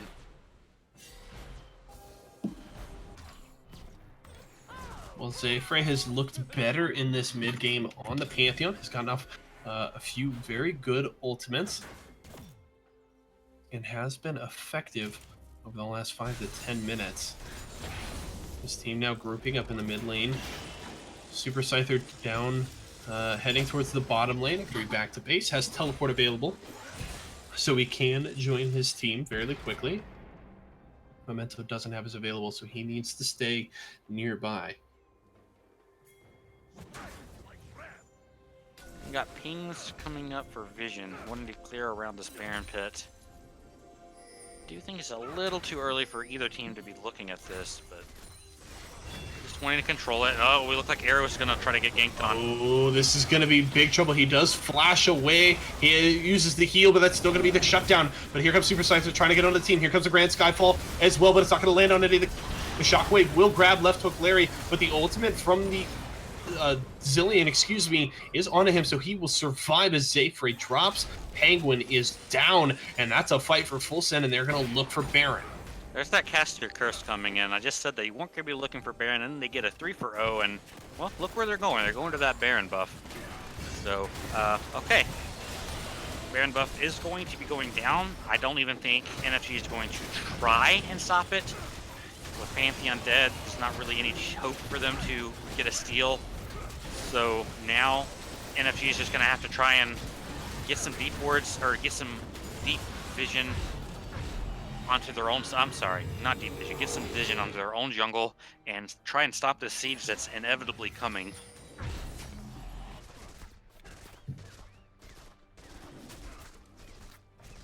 This is a rough spot for NFG. Down about just over 2,000 gold there. By no means out of this game, but that Baron buff is going to allow Full Send to open up this gold gap a little more, start to push the advantages here, and knock down some more towers. They actually have the lead in towers right now, 4-3. And talking about sieging, the next dragon buff, quite happily, is that ocean dragon. So not only are they going to have that Baron buff for siege, but they're going to have a nice rejuvenation buff from that ocean. That's going to go down pretty quickly to no contest.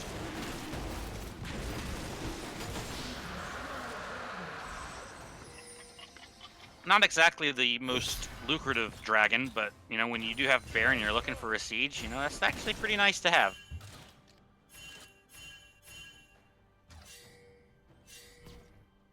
We do have Full Send grouping around mid lane, but seems like Ping's telling them to back away. Looks like they want to clean up a top lane wave before continuing to push as NFG starts to group around mid. Yeah, not a bad call. Get that red buff onto the Lucian, get all the lanes pushing. Definitely want to have all the pressure when you're going in for a siege. Very nice, calm, collected play. I like that they're not just going to try and brute force anything here.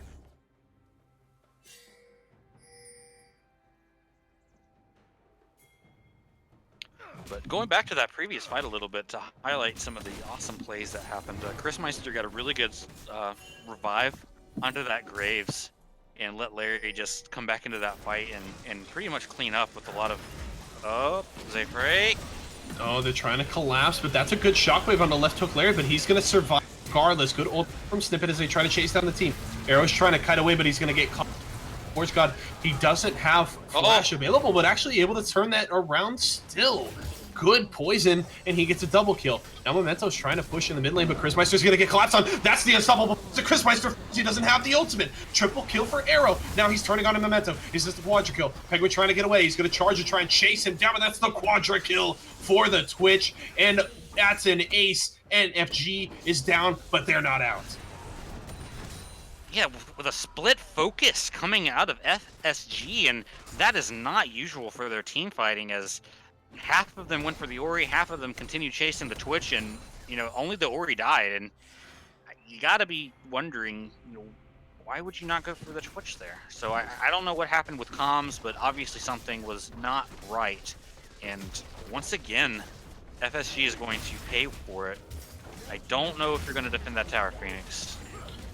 No, it will fall. Snippet is here to clear out the wave afterwards, so they won't continue to push for the inhibitor tower, but now all of a sudden NFG lose the Baron, but have a gold lead after a big fight, and Arrow coming up huge.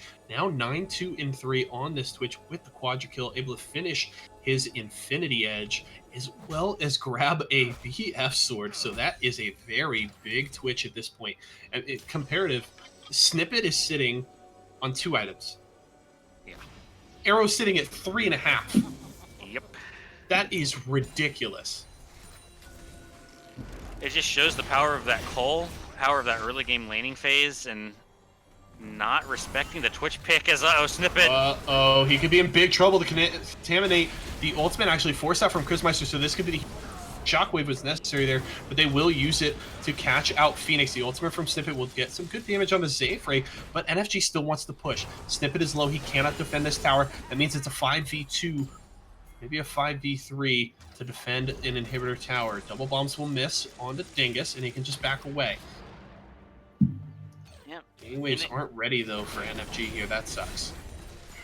Definitely is a feel-bad moment, and I just want to point out that Snippet, Phoenix just died for your sins, my friend.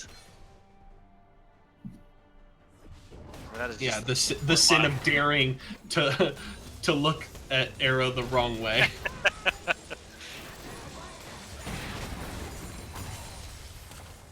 Okay, well, it does look like Fulson's going to defend this at least. Yeah, the defense looking good so far, but the waves are starting to build in favor of NFG in the side lanes, and they've already pushed in mid. So, wave control not in favor of full send right now, so they need to make a play. And that's one thing at least FSG does have going for them, is that they do have good wave control. They did set up that wave just in case something went wrong on their siege, and something did definitely go wrong, but able to capitalize on that with good wave management. Doesn't lose anything in their base, but Arrow is on the prowl.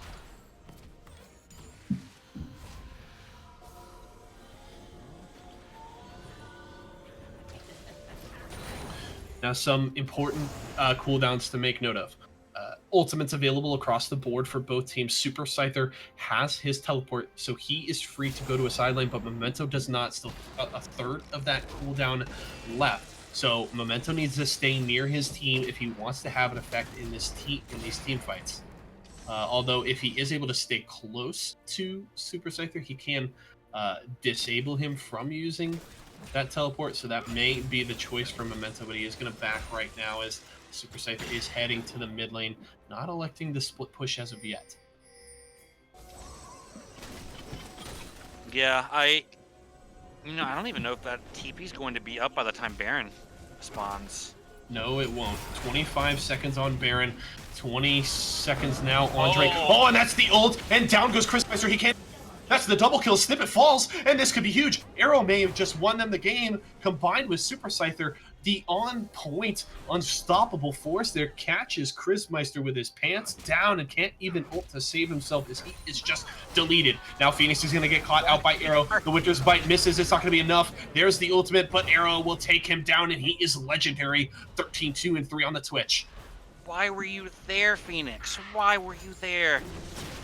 Oh, this is not going well. This late game, Twitch is a monster, and I don't even think Larry's gonna attempt to steal this. As no way.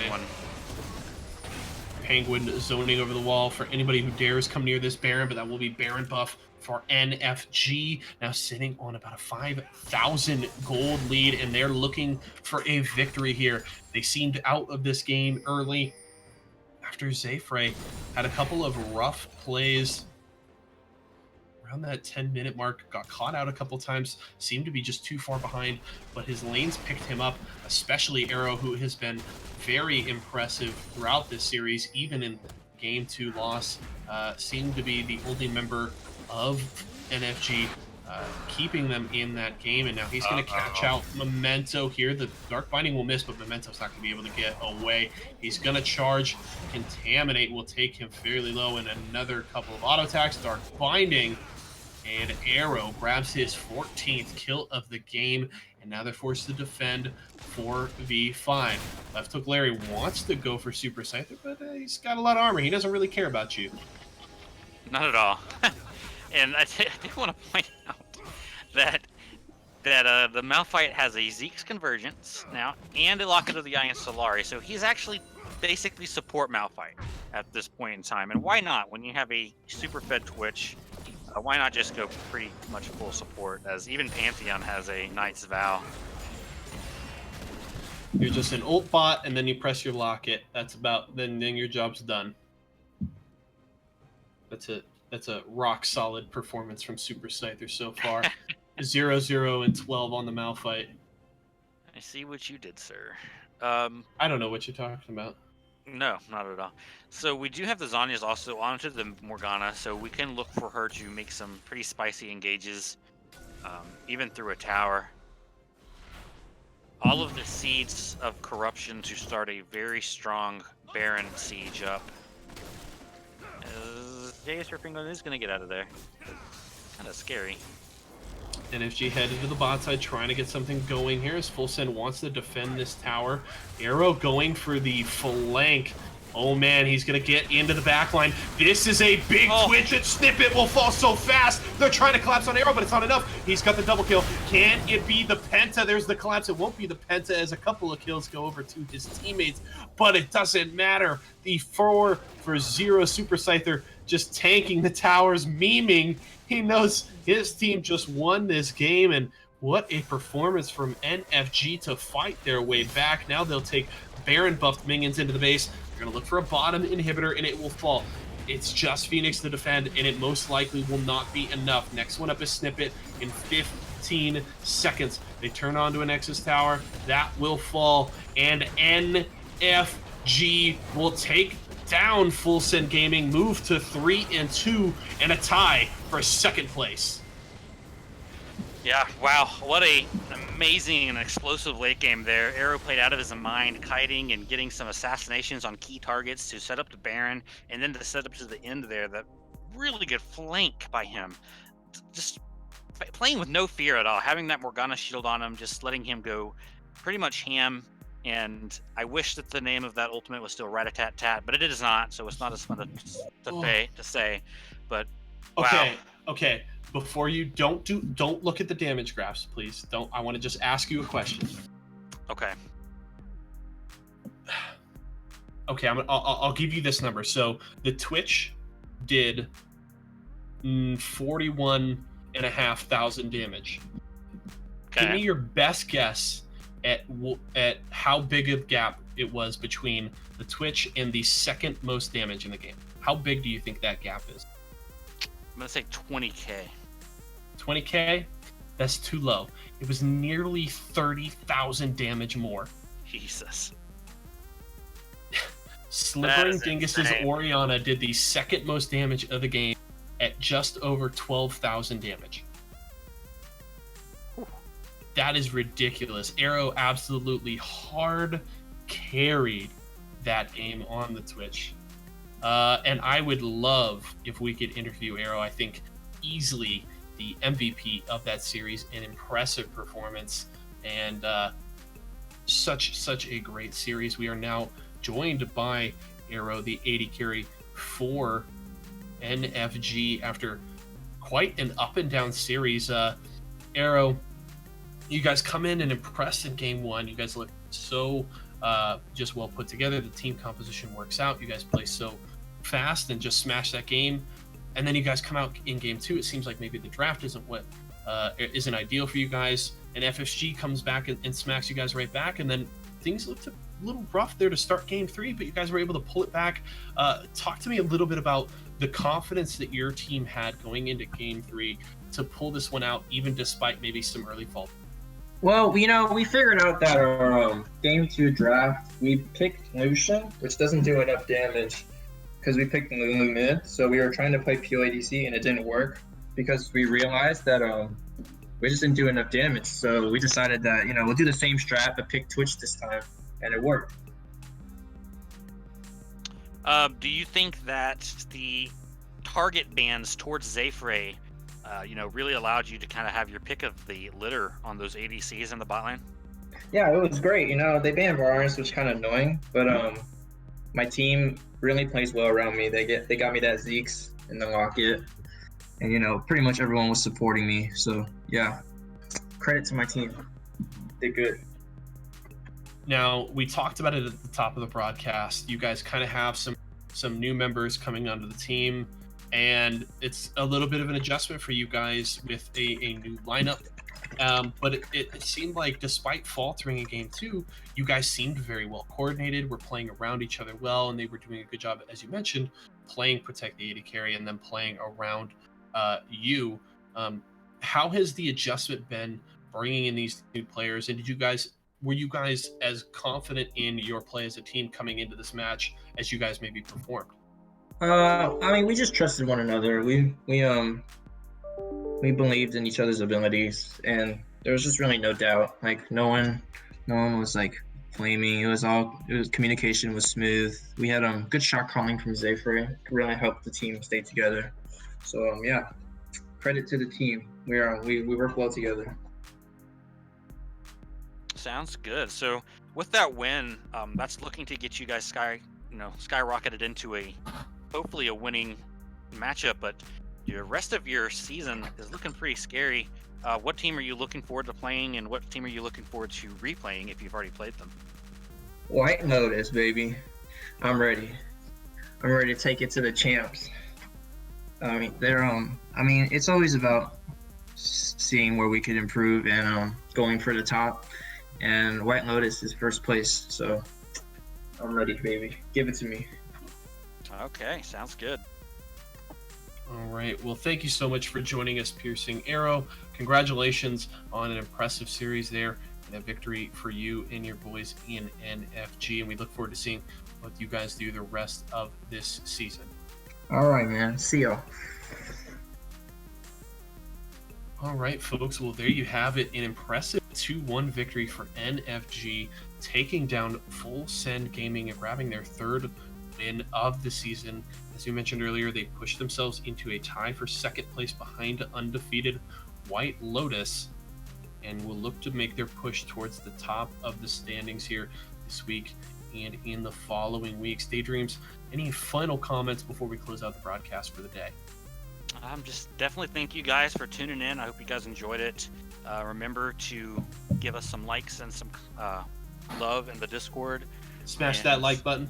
Yep, smash it. Just destroy that like button. And that's really all I got.